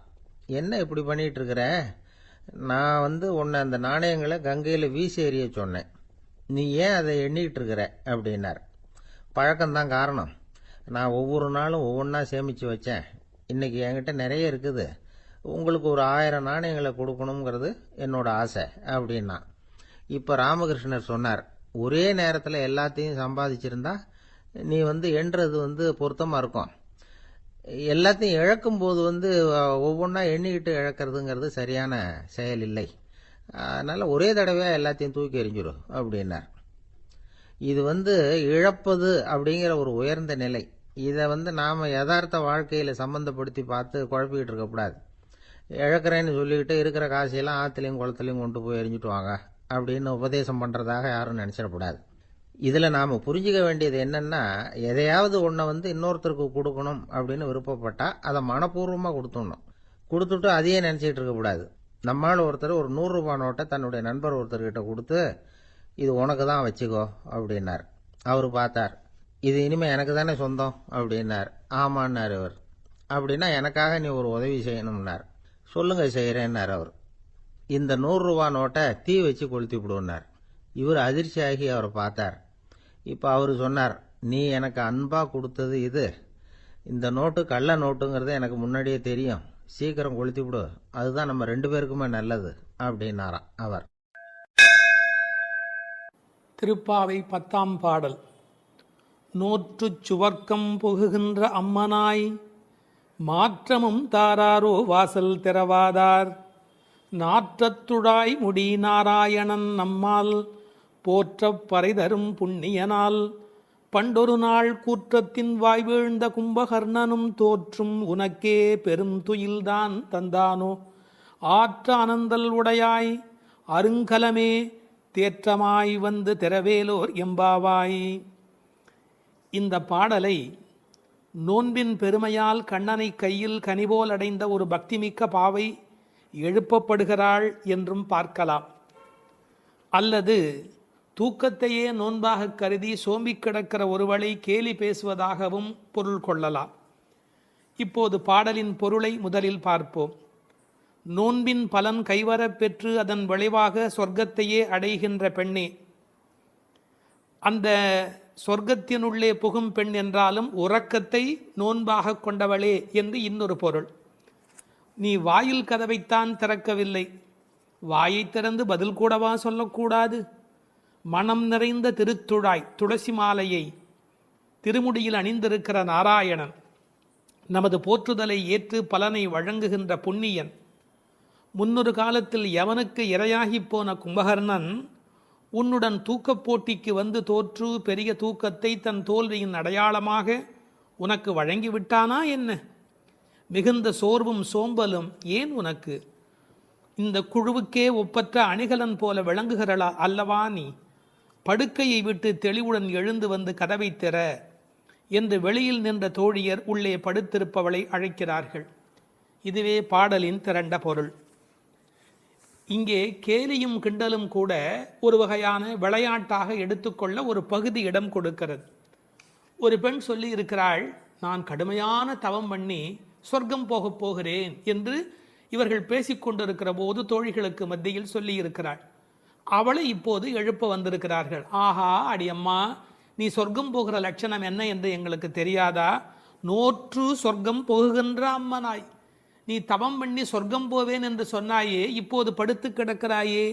இப்படி எடுத்துக்கொண்டால் அது ஒரு கேலியான கிண்டலான அவளை பற்றி பேசுகிற ஒரு விளையாட்டு பேச்சாக பொருளாகிறது. உண்மையிலேயே எடுத்துக்கொண்டால் அவள் உண்மையான கடினமான முயற்சி உடையவள், எல்லா நோன்புகளையும் சரியாக மேற்கொள்ளுகிறவள், நாளை வைகுந்தம் சேர வேண்டும் என்ற எண்ணத்தில் தன் வாழ்நெறியை அமைத்து கொண்டவள். எனவே நோற்று சொர்க்கம் போகுகின்ற அம்மனாய் பெருமைக்கு உரியவளே, நீ தவம் பண்ணி மேலே போவேன் என்று சொன்னாயே, இப்போது தூங்கிக் கொண்டிருக்கிறாயே என்று ரெண்டு வகையிலேயும் பாவத்தை மாற்றி பொருள் சொல்லக்கூடிய பாடல் வரி இது. சொர்க்கம் எது, நரகம் எது? ராமாயணத்திலே சீதா பிராட்டியார் சொல்கிறார், உன்னோடு இருப்பதுதான் எனக்கு சொர்க்கம். ராமனிடத்திலே சொல்கிறார், உன்னை பிரிந்தால் அது நரகமாக ஆகிவிடுகிறது. ஆகவே பெருமானோடு இருக்கிற நேரம்தான் சொர்க்கம். இவள் ஒருவேளை தன் தவத்தின் பலனால் பெருமாளோடு இருக்கிறவளோ, இறைவனுடைய நினைப்பே சொர்க்கமாகிறது, மறப்பே நரகமாகிறது. இது இன்னொரு சிந்தனை. இவளுடைய இயல்பு பக்குவம் காரணமாக உயர்ந்து போய் சாது கோஷ்டியில் சேர்ந்து விட்ட காரணத்தால் சாமானியரோடு நமக்கென்ன பேச்சு என்ற எண்ணத்தில் வாயாடாமல் இருக்கிறாளோ என்பதை அடுத்த வரி நமக்கு புலப்படுத்தும். தனக்கு உரிய நல்ல கோஷ்டியிலே இருப்பது, சிறந்தவர்களோடு அந்த வர்க்கத்தில் இருப்பதுதான் சொர்க்கமாக மாறுகிறது. நீ அப்படி தகுந்த சாது கோஷ்டியிலே போய் சேர்ந்து விட்டதால் எங்களோடெல்லாம் பேசக்கூடாது என்பதற்காக மாற்றமும் தாராரோ, நீ பதில் தராமல் இருக்கிறாயா என்று ஒரு கேள்வி எழுகிறது. அம்மாடி, உன்னால் வீட்டு வாசல் திறக்க முடியவில்லை, வீட்டு வாசலே திறக்க முடியவில்லையே, உனக்காக வைகுந்த வாசல் திறக்கப் போகிறதா என்று இன்னொரு கிண்டல் பொருளும் அதற்குள்ளே இருக்கிறது. மாற்றம் தாராரோ வாசல் திறவாதார். ஒருவேளை உண்ணாவிரதம் மாதிரி மௌன விரதம் இருக்கிறாயா? அட, வாயில் திறப்பது கடினம், வாயை திறப்பது கூடவா கடினம்? வாசல் செம்மினால் வாயும் செம்ம வேண்டுமோ என்று வியாக்கியானத்திலே இந்த இடத்தை குறிப்பிடுவார்கள். நீ எழுந்து பேச வேண்டாம், கதவை திறக்கக்கூடாதா? கதவை திறக்க வேண்டாம், வாயாலாவது பதில் சொல்லக்கூடாதா? ஏன் இப்படி நீ இருக்கிறாய் என்று அந்த பெண்ணை கேட்பது போல் அந்த பாடல் அமைந்திருக்கிறது. அடுத்து நாராயணனை சொல்லுகிறார்கள். நாற்றத் துழாய்முடி நாராயணன். உலகத்திலேயே மிகப்பெரிய சிறப்பு துளசிக்கு உண்டு. பிறக்கும் போதே அது நறுமணத்தோடு பிறப்பது. அதனால்தான் பின்னாலே பாடுகிறார்கள், இருந்தவண்ணாகிலும் கொண்டு வீசுமினி. துளசி கிடைக்கவில்லை என்றாலும் பரவாயில்லை, துளசி இருந்த மண்ணை எடுத்தாவது எங்கள் மீது வீசுங்கள் என்பார்கள்.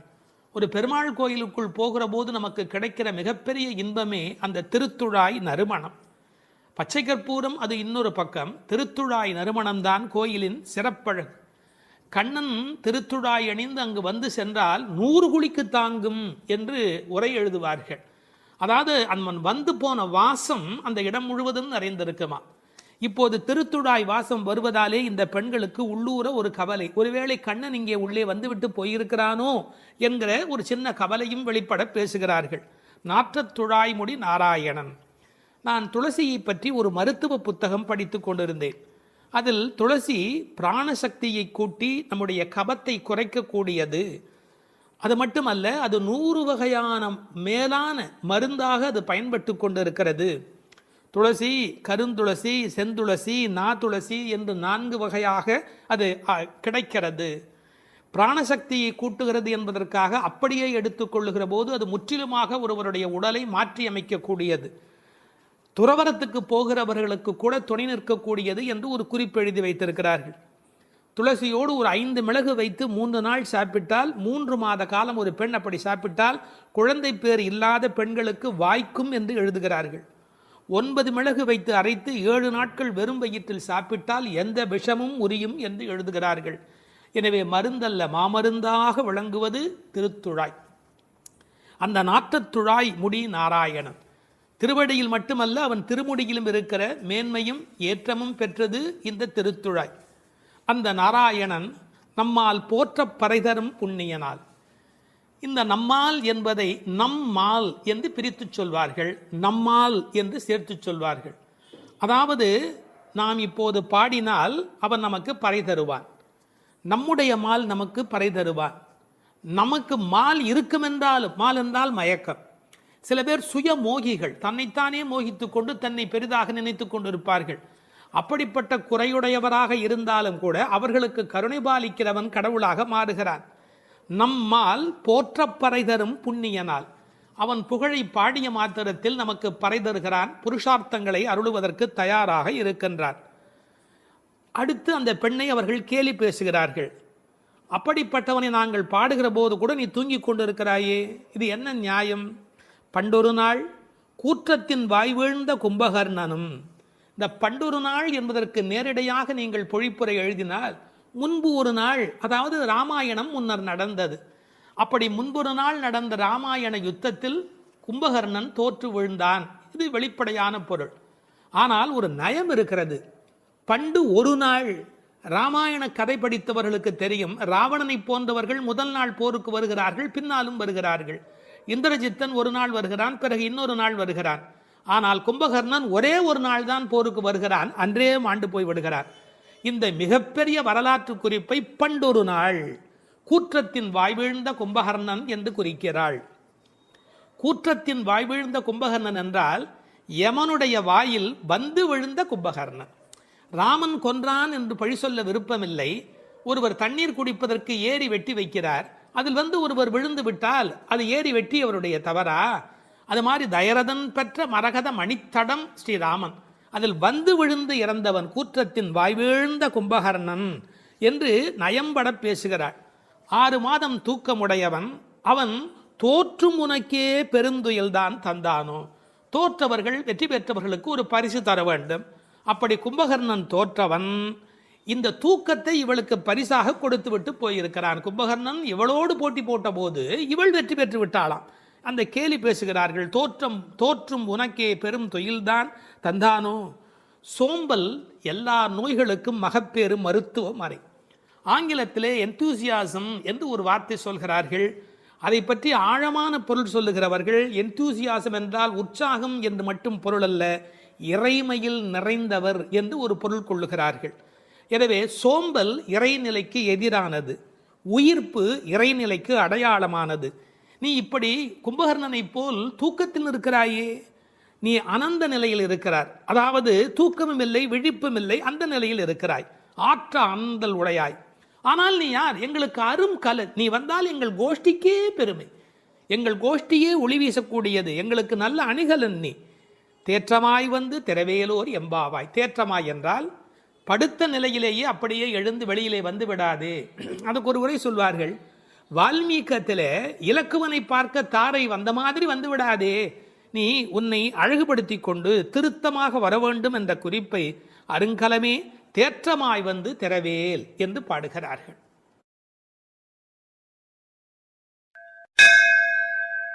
திருப்பாவை 11ஆம் பாட்டு. கற்றுக்கரவை கணங்கள் பல கறந்து செற்றார் திரளழியச் சென்று செரு செய்யும் குற்றமொன்று இல்லாத கோவலர்தம் பொற்கொடியே புற்றரவு அல்குல் புனமையிலே போதராய். சுற்றத்துத் தோழிமார் எல்லாரும் வந்து நின் முற்றம் புகுந்து முகில் வண்ணன் பேர் பாட, சிற்றாதே பேசாதே செல்வப் பெண்டாட்டினி எற்றுக்கு உறங்கும் பொருளேலோர் எம்பாவாய். கண்ணனை எண்ணி நோற்காமல் அவன்தான் நம்மை எண்ணி நோற்று இங்கு வரட்டுமே என்று எண்ணி எல்லாவற்றிலும் சிறந்தவளான ஒரு பெண், பக்தி பெண் இந்த பாசுரத்தில் எழுப்பப்படுகிறாள். எல்லாமே கன்றுகள் போல இளமையான பசுக்கூட்டங்கள், பலவற்றை கறப்பதில் ஈடுபட்டு உள்ளவர்கள் இந்த கோபாலர்கள். பகைவர்கள் வந்துவிட்டால் அவர்கள் இருக்கும் இடத்திற்கு சென்று அவர்களது திறமை அழியும்படி போர் புரிய வல்ல குற்றமற்ற போர் வீரர்களை பெற்ற ஆயர் குலத்திலிருந்து வந்த பொன்கொடி போன்றவள் இந்த பெண். புற்றிலே உள்ள நாகத்தின் படம் போன்ற மறைவிடத்தையும் காட்டில் உலவும் மயில் போன்ற சாயலையும் உடையவளே, எழுந்து வா. நமது ஆயர்குடி பெண்கள் எல்லோரும் உன் வீட்டு முற்றத்திலே கூடி மேக நிறமுடைய கண்ணனது திருப்பெயர்களை கூறி பாடி மகிழ்கிறோம். நீயோ அசைவதே இல்லை, வாய் திறந்து பேசுவதும் இல்லை. அப்படி என்ன பெரும் செல்வமடி உனக்கு? இந்த உறக்கத்தில் உனக்கு என்ன அவ்வளவு ஈடுபாடு? எழுந்து வா என வெளியில் உள்ள பெண்கள் உள்ளே உறங்கும் பெண்ணை எழுப்புவதாக அமைந்துள்ள பாடல். இவர்கள் யாரை எழுப்புகிறார்கள்? 3 அடையாளங்கள். கோவலர்தம் பொற்கொடியே, புற்றரவு அல்குல் புனமையிலே, செல்வப் பெண்டாட்டி என்று உள்ளே இருக்கிற பெண் சிறப்பிக்கப்படுகிறார். கோபாலர் என்பது தமிழிலே கோவலர் என்று எழுதுவது வழக்கம். அந்த குலத்தின் தங்க கொடி ஸ்வர்ணலதா, ஸ்வர்ணலதா என்ற வடமொழி சொல்லுக்கு பொற்கொடி என்பது தமிழிலே மொழிபெயர்ப்பு. இவள் ரொம்ப செல்வாக்கு மிக்கவள், பேரழகி. இந்த கோவலர் என்பதை அழகான வித்தியாசமான பல பொருள் சொல்வது வழக்கம்.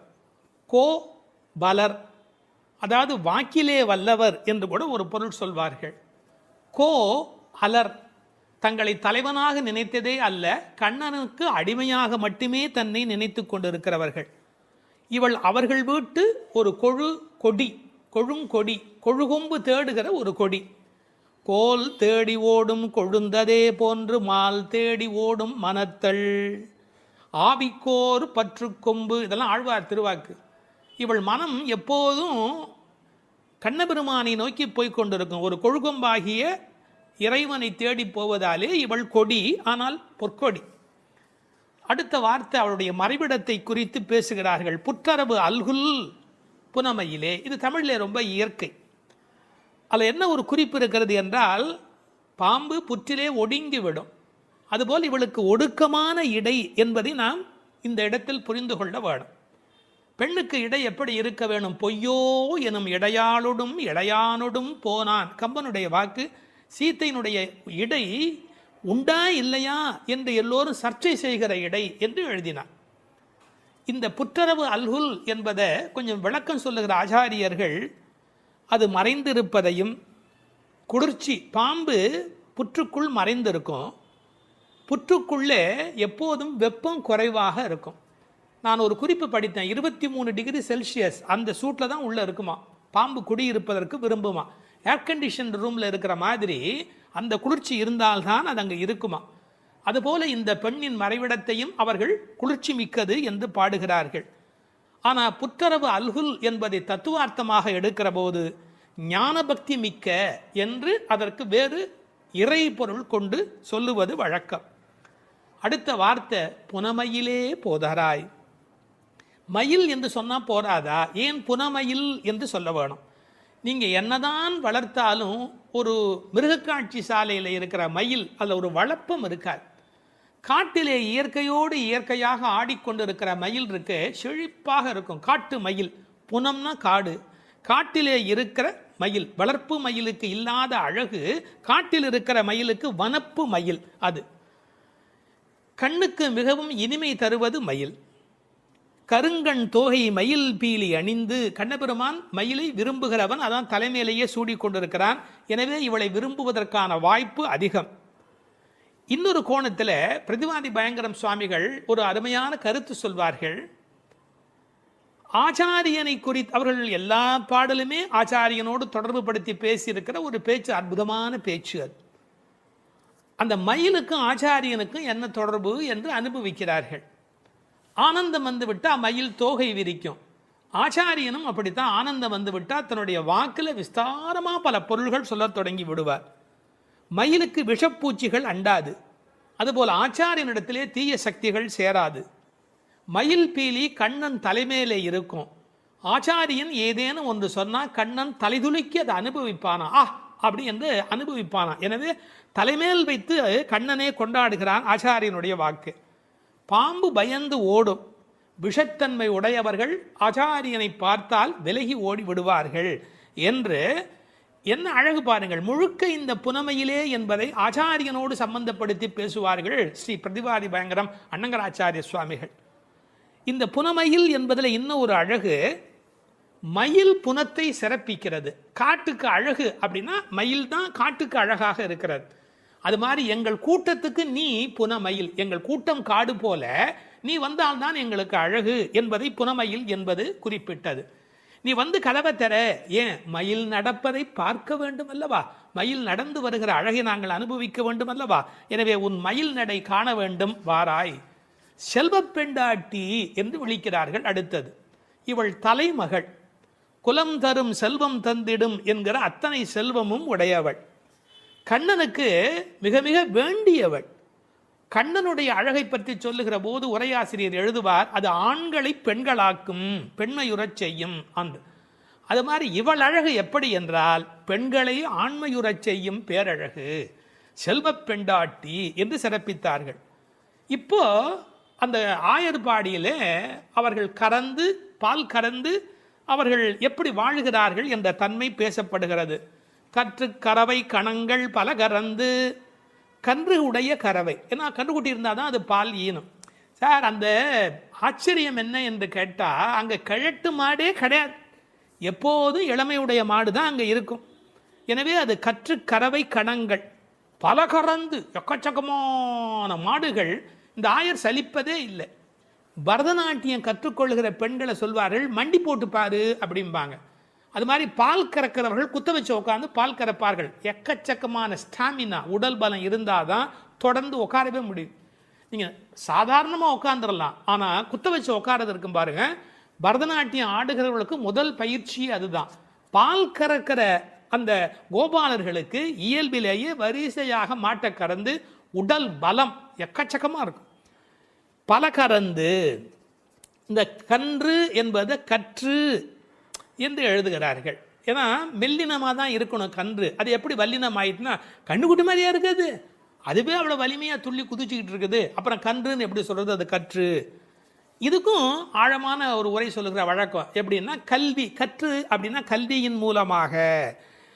அதாவது இது கண்ணுக்குட்டி அப்படிங்கிற அர்த்தத்தை தாண்டி நிறைய கல்வி கற்ற சிஷ்ய கோடிகளோடு ஆச்சாரியன் வருகிற பேரழகு, இப்படி ஆச்சாரியனோடு சம்பந்தப்படுத்தி அந்த பாடலுக்கு விளக்கம் சொல்வது உண்டு.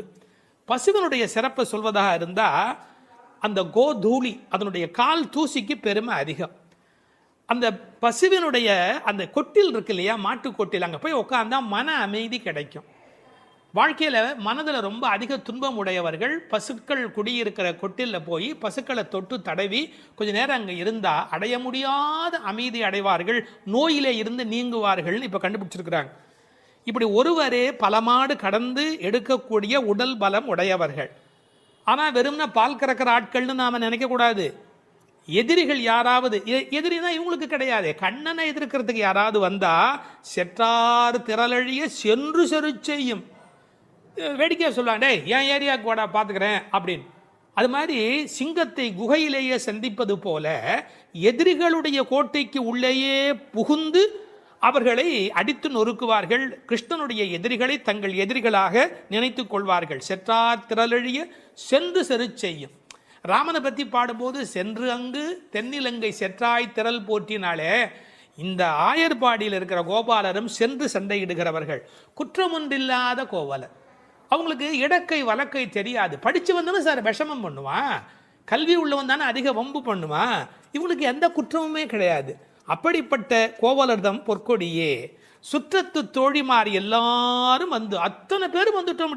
உன் வீட்டு வாசல்ல நிற்கிறோம். தேக பந்துக்கள், ஆத்ம பந்துக்கள் என்று எல்லாருமா நாங்கள் உன் வீட்டு வாசல்ல வந்து நிற்கிறோம். நீ முற்றம் புகுந்து முகில்வண்ணன் பேர் பாட. உங்க வீட்டு கதவை திறந்து நாங்கள் தொட்டி முற்றத்துக்குள்ளேயே வந்து நிற்கிறோம். வீடு கட்டுகிறவர்கள் பழைய காலத்தில் படி, நடை, கூடம், முற்றம், பின்னால் இருக்கிற இடம் வெளி என்று கட்டுவார்கள். நாங்கள் படியை தாண்டி நடையை தாண்டி வீட்டு முற்றத்துக்குள்ளே வந்து பாடுகிறோம். இன்னும் உன் காதில் கேட்கலையா? அணியரங்கன் திருமுற்றத்து அடியார் தங்கள் இன்பமிகு பெரும் குழுவும் கண்டு. பெருமாள் திருமொழியில் இருக்கிற வாக்கு. ரங்கநாதனுடைய முற்றத்தில் வந்து நின்று கொண்டு பாடுவார்கள். அதுபோல நாங்கள் இப்போது பாடிக்கொண்டிருக்கிறோம். முற்றம் புகுந்து முகில் வண்ணன் பேர் பாட. ஒரு அழகு சொல்லட்டுமா? உன்னை புனமயில் என்று வர்ணிக்கிறார்கள். மயில் எப்போ ஆடும்? முகில் பார்த்தா ஆடும். கண்ணன் முகில் வண்ணன், நீ புனமயில், அவனுக்கென்று ஆடப் பிறந்தவள். முகில் வண்ணன் பேர் பாட சிற்றாதே. சிற்றாதேன்னா அசையாம கிடக்கிறமா, நீ உடம்பு கூட அசையில. நாங்கள் இவ்வளோ பேர் பாடுறோம், ஒரு குலுங்கல் ஒன்றுமே இல்லையே. பேசாதே, பதிலும் நீ பேச மாட்டேங்கிற. செல்வ பெண்டாட்டி, ரொம்ப உனக்கு நாம் கண்ணனுக்கு வேண்டியவன் அப்படிங்கிற ஒரு ஒரு கர்வம் வந்து விட்டதா? செல்வ பெண்டாட்டி நீ எற்றுக்கு உறங்கும் பொருள் ஏலோர் எம்பாவாய். உறக்கத்தில் அர்த்தமே இல்லையேடி, அர்த்தமில்லாத தூக்கத்தில் போய் ஆழ்ந்து கிடக்கிறாயே என்று பேசுவதாக அமைந்திருக்கிறது இந்த பாடல்.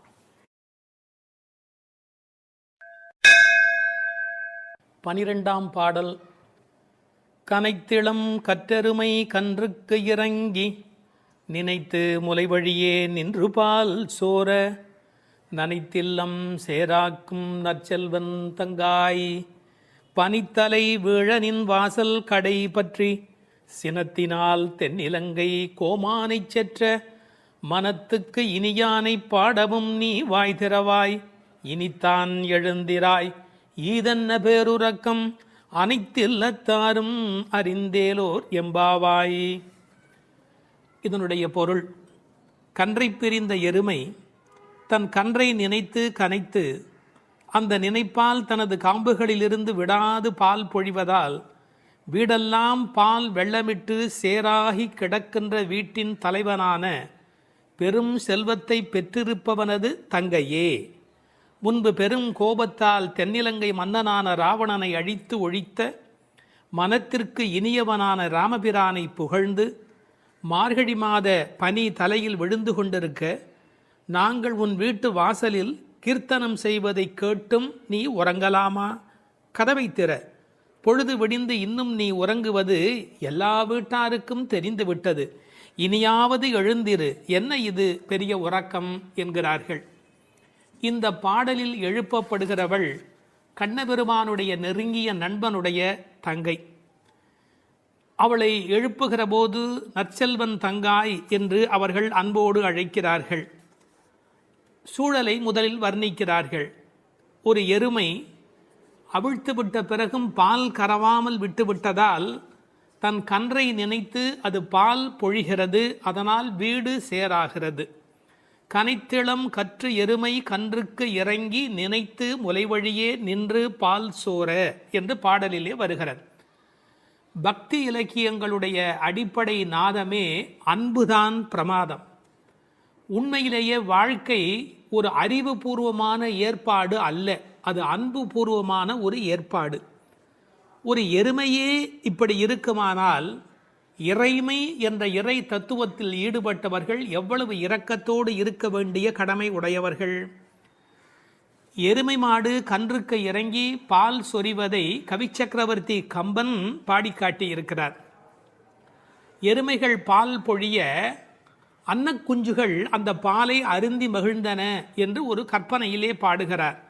சேல் உண்ட ஒன்கணாரின் திரிகின்ற செங்கால் அன்னம் மால் உண்ட நளினப்பள்ளி வளர்த்திய மழலை பிள்ளை கால் உண்ட சேற்று மேது கன்று உள்ளி கனைப்பச் சோர்ந்த பால் உண்டு துயில பச்சை தேரை தாலாட்டும் பண்ணை என்று எழுதுகிறார்.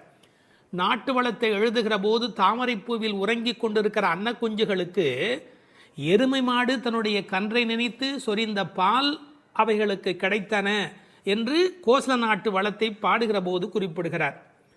உண்மையிலேயே இந்த எருமைகள் இப்படி பால் கறக்கும் என்கிற தன்மையினை வேறு ஒரு வகையில் சங்க இலக்கியத்தில் ஒரு புலவர் பாடி காட்டி இருக்கிறார். வெள்ளி வீதியார் என்ற ஒரு புலவர்.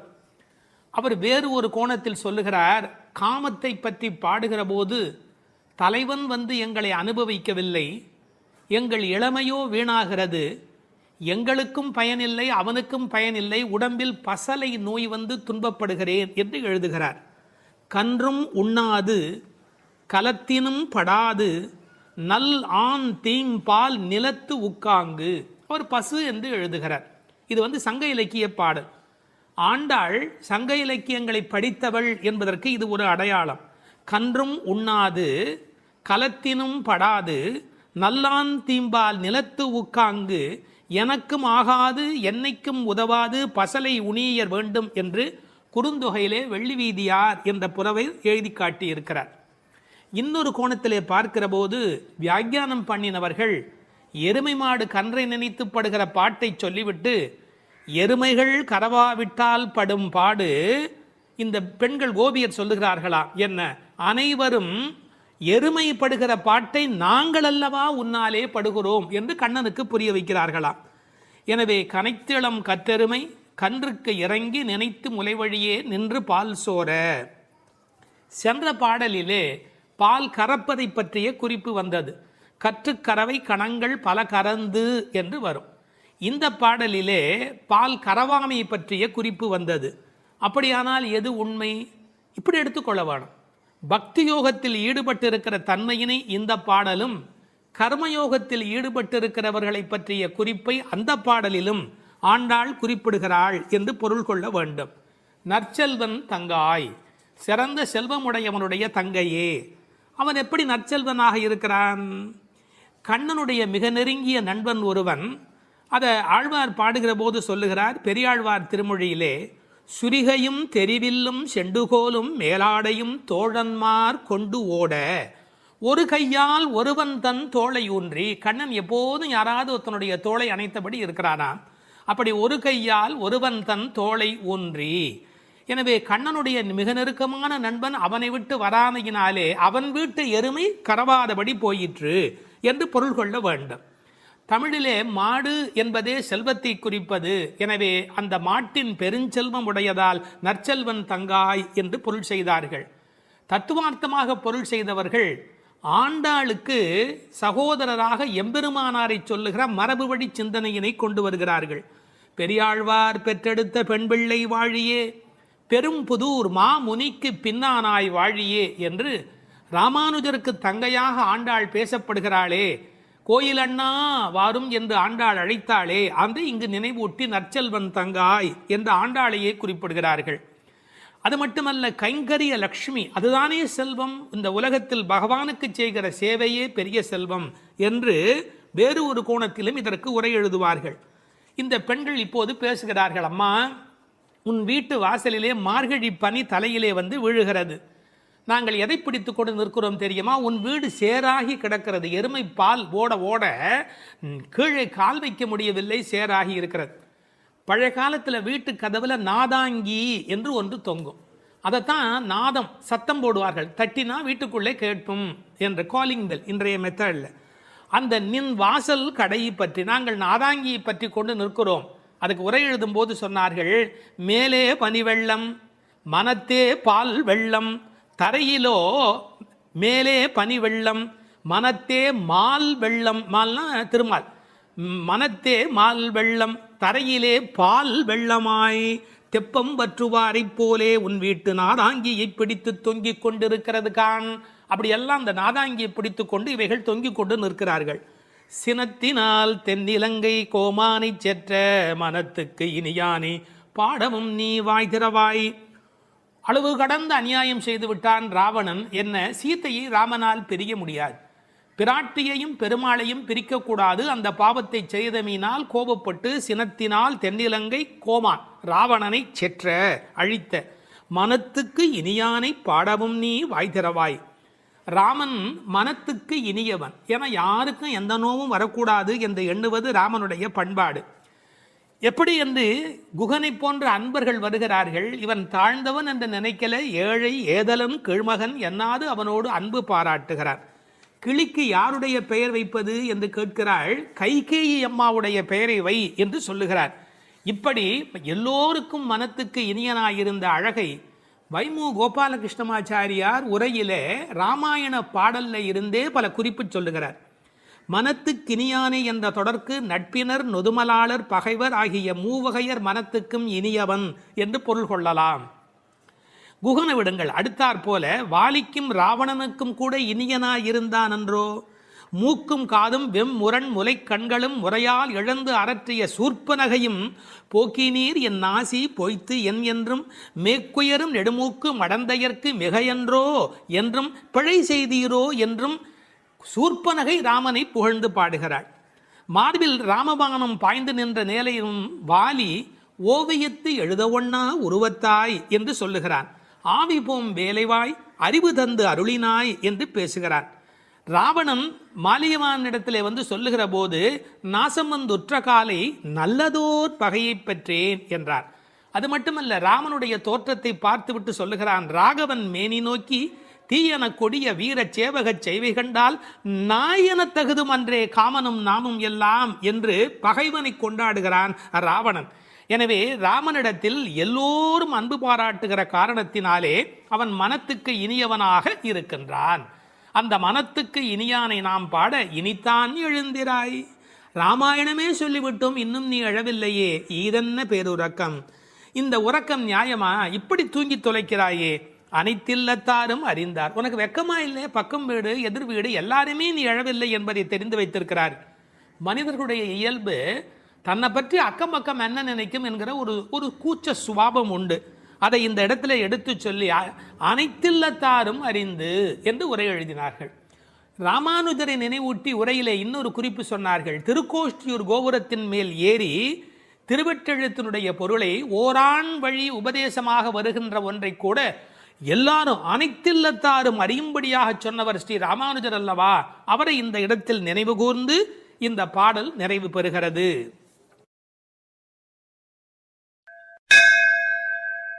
13வது பாடல்.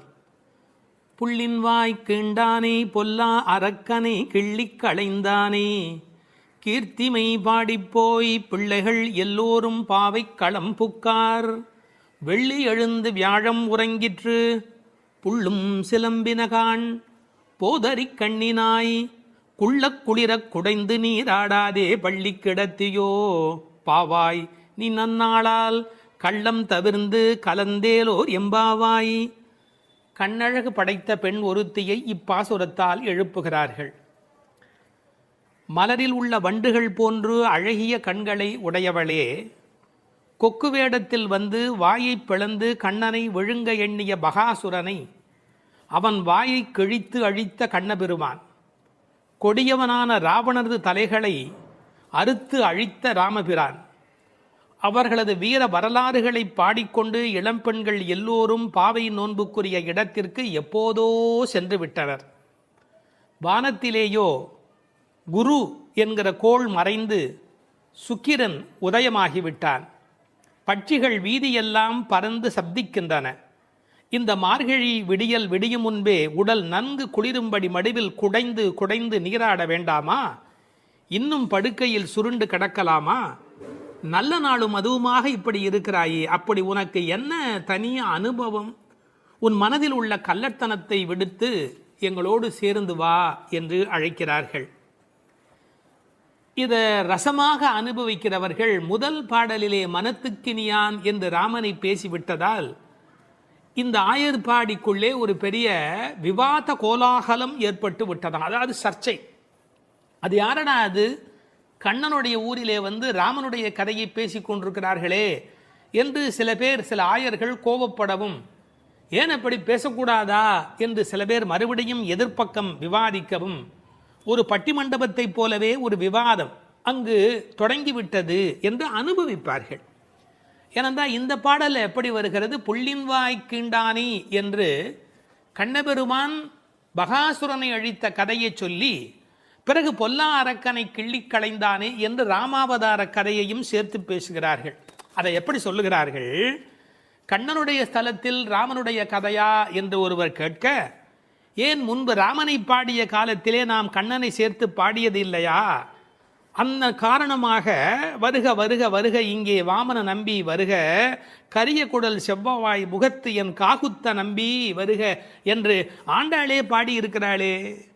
எனவே ஆண்டாள் சிற்றில் சிதைத்தல் பாடுகிற காலத்தில் சீதவாய் அமுதம் உண்டாய் எங்கள் சிற்றில் சிதையேல் என்று பாடியிருக்கிறாளே. அந்த அனுபவத்தை எல்லாம் இங்கே குறிப்பிடுகிறார்கள்.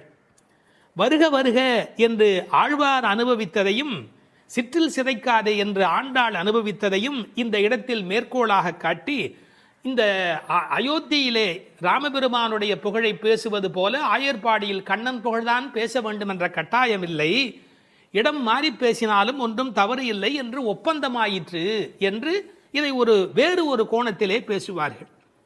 தீவிர பற்று உடையவர்கள் எப்போதும் இது போன்ற பிரச்சனைகளில் ஈடுபடுவது என்பது தவிர்க்க முடியாதது.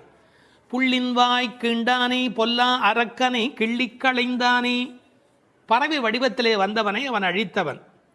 பள்ளத்தில் மேயும் பறவை உருக்கொண்டு கள்ள அசுரன் வருவானை தான் கண்டு புள்ளிதுவென்று பொதுக்கோ வாய்க்கிண்டான், அப்படியே வாய்க்கிண்டிட்டான், அப்படியே கிழித்து எறிந்து விட்டான். அப்படி அழித்த வரலாற்றை சொன்னவர்கள் பொல்லா அரக்கனை கிள்ளிக்களைந்தானே என்று ராவணனை கொன்றதை பேசுகிறார்கள். இந்த எழுப்புகிற பெண்கள் இந்த பாடலை எல்லாம் கருத்தை எல்லாம் சொல்லி எழுப்புகிறார்கள்.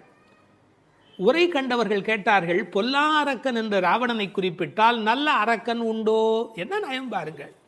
உண்டு, அரக்கர் குலத்தில் பிறந்தாலும் விபீஷணன் நல்ல அரக்கன், ராவணனோ பொல்லா அரக்கன். அவனோடு பெரிதாக போர் செய்தார் என்று சொல்ல முடியாதான், கிள்ளி களைந்தார். தமிழில் ஒரு பழக்கம் உண்டு, யாராவது ரொம்ப அலட்சியமாக நினைச்சா என்ன கிள்ளுக்கிறேன்னு நினைச்சுக்கிட்டியா என்று கேட்பார்கள். அப்படி ராவனுடைய தலைகளை ராமன் கிள்ளினானான், கிள்ளி களைந்தானே. அதுக்கு வேற ஒரு பொருள் உண்டு. தன்முனைப்பு உள்ளவர்கள் பரமாத்மாவால் அழிக்கப்படுவார்கள் என்கிற அந்த உணர்வு 10 தலை ஒருவருக்கு உண்டு என்ற கதையை அப்படியே எடுத்துக்கொள்வதை விட, பன்முகமாக ஆசை தலி விரித்து ஆடுகிற போது ஒரு முகமுடைய பரமாத்மா மனதை நாம் ஒருமுகப்படுத்தினால் நமக்கு உள்ளே இருக்கிற பன்முகம் அழிந்து போகும் என்று உருவகமாக எடுத்துக்கொண்டு அனுபவிப்பவர்களும் உண்டு. இப்படி ராவணனை அழித்த வரலாற்றை பேசி கீர்த்திமை பாடிப்போய் பிள்ளைகள் எல்லோரும் பாவை களம் புக்கார். இந்த நெல் பயிரிடுகிற இடத்துக்கு நெற்களம் என்று பெயர், அதுபோல் பாவையின் நோன்பு நோற்கிற இடத்துக்கு பாவைக்களம் என்று பெயர். யாருடைய புகழை பாடுகிறார்கள்? கீர்த்திமை பாடி, ராமன் கண்ணன் இருவருடைய புகழையும் பாடி, கீர்த்தி புகழை பாடி பிள்ளைகள் எல்லோரும், சின்ன குழந்தைகளாகிய பெண் பிள்ளைகள் எல்லாரும் சேர்ந்து பாவைக்களம் புக்கார். அவங்கெல்லாம் நோன்பு நோக்கிற இடத்துக்கு போய்விட்டார்கள், நான் மட்டும் உனக்காக இங்கே நின்று கொண்டிருக்கிறேன், சீக்கிரம் வாடி என்பது போல் பேசுகிறார். இப்போது பொழுது விடிந்து விட்டது என்பதில் அடையாளம் ரொம்ப நுட்பமான ஒரு அடையாளம். வெள்ளி எழுந்து வியாழம் உறங்கிற்று. அதாவது வெள்ளிக்கிழமை தோன்றிவிட்டது, வியாழக்கிழமை முடிந்து விட்டது இல்லை, குரு ஹோரை போய்விட்டது, சுக்கிரஹோரை தொடங்கி விட்டது. அது இன்னொரு கோணம். வானியலை பற்றி நன்கு ஆய்வு செய்தவர்கள் ஒரு குறிப்பிட்ட காலத்திலே சுக்கிரனுடைய எழுச்சியும் வியாழனுடைய அந்த இறங்கு முகமும் ஒன்றாக நடக்கும் என்று குறிப்பிடுகிறார்கள். சுஜாதா அவர்கள் இதை வைத்துக்கொண்டு கிபி 885 என்று உறுதி செய்ய முடியும் என்று ஒரு கட்டுரையிலே எழுதியிருக்கிறார்கள். ஆனால் வேறு சிலரோ கிபி 8ஆம் நூற்றாண்டில் ஒரே ஒரு முறை மட்டும் அதிகாலை பொழுதில் சுக்கிரன் எழுவதும் குரு மறைவதும் ஒரே வேளையில் நிகழ்ந்துள்ளது. அது முழு நிலவு நாள், பௌர்ணமி. அந்த நாள் அப்படியே குறிப்பிடுகிறார்கள். அந்நாள் கிபி 731 டிசம்பர் 18 காலை 3:30 முதல் 4 மணி. இதனை அடி ஒற்றி ஆண்டாள் பிறந்தது கிபி 716 ஆடிப்பூரம் என்று கணக்கிட்டிருக்கிறார். பாருங்க எவ்வளவு அழகான ஒரு காலக்கணக்கு. வெள்ளி எழுந்து வியாழன் உறங்கிற்று. புள்ளும் சிலம்பின. முன்னர் ஒரு முறை புள்ளும் சிலம்பின என்ற பாடல் வந்திருக்கிறதே, அதெல்லாம் கூட்டுக்குள்ளே. இப்போ வெளியில் பறவைகள் எல்லா இடங்களிலும் திரிந்து அவை இப்போது சப்தம் எழுப்பி கொண்டிருக்கின்றன. இந்த இடத்துல புள்ளும் சிலம்பியதை பற்றி சொல்லுகிற போது உரையாசிரியர்கள் இதை ஆசிரிய பெருமக்களோடு ஆச்சாரிய பெருமக்களோடு இணைத்து பேசுவது வழக்கம். குயில் அதுபோல சில ஆச்சாரியர்கள், கொக்கு அதுபோல, அன்னம் போல, கருடன் போல என்று பறவையோடு அவர்கள் ஓமிக்கத்தக்கவர்கள். கண்டத்வனியிலே, அதாவது குரல் வளத்திலே அவர்கள் குயில் மாதிரி. ஏகாகிர சிந்தையில், எப்போதும் மனம் ஒருமுகமாக இருத்தலில் கொக்கு போல, கொக்கொக்க கூம்பும் பருவத்து என்பார் திருவள்ளுவர். சாரத்தை கிரகித்துக் கொள்வதிலே அன்னபக்ஷி போல, அன்னத்தைப் போல. கைங்கரியம் என்ற தொண்டு செய்வதிலே கருட பட்சியைப் போல, பல்லடிமை திறத்தினாலே என்று பறவையை அப்படியே அடியார்களோடு ஒப்பிடுவதும் வழக்கம். போது அறி கண்ணினாய், போதுன்னு சொன்னால் முட்டு என்று பொருள். தமிழ் ஒரு அழகான மொழி. அரும்பு, முகை, முகிழ், மொட்டு, மலர். பாருங்க, மலருடைய பல நிலைக்கும் பேர் இருக்கு, இன்னும் கூட இருக்கு. அதாவது வெளியில் புறப்படுவது அரும்பு, கொஞ்சம் மேலே வந்தால் அது முகை, கொஞ்சம் அது இதழ் திறக்க ஆரம்பித்தா அது முகிழ், அது நல்ல விரிந்து விட்டால் தான் அதுக்கு மலர் அப்படின்னு பேர். ரெண்டுக்கும் நடுவில் இருக்க போது போதுன்னு பேர். அந்த போது அது போன்ற கண்களை உடையவள். அதில் வண்டு உட்கார்ந்திருப்பதை போன்ற கண். ஐயா, வெள்ளையாக கண்ணில் ஒரு பகுதி இருக்குது, கருப்பாக ஒரு பகுதி இருக்குது. அது வெள்ளையாக இருக்கிற மலர், அதன் மேலே கருப்பாக இருக்கிற வண்டு உட்கார்ந்திருக்கிற தன்மையினை போதறி கண்ணினாய் என்ற ஓமையாக குறிப்பிட்டார்கள். குளிக்கிறது எப்படி குளிக்கணுமா? குள்ள குளிர குடைந்து நீர் ஆடு. அப்படி ஆடாதே, பள்ளிக்கிடத்தியோ பாவாய் நீ. இந்த பெண்ணம்பெரிய அப்படிங்கிற ஒரு சொல்லாட்சி உண்டு. அதுபோல குள்ள குளிர என்ற வார்த்தையை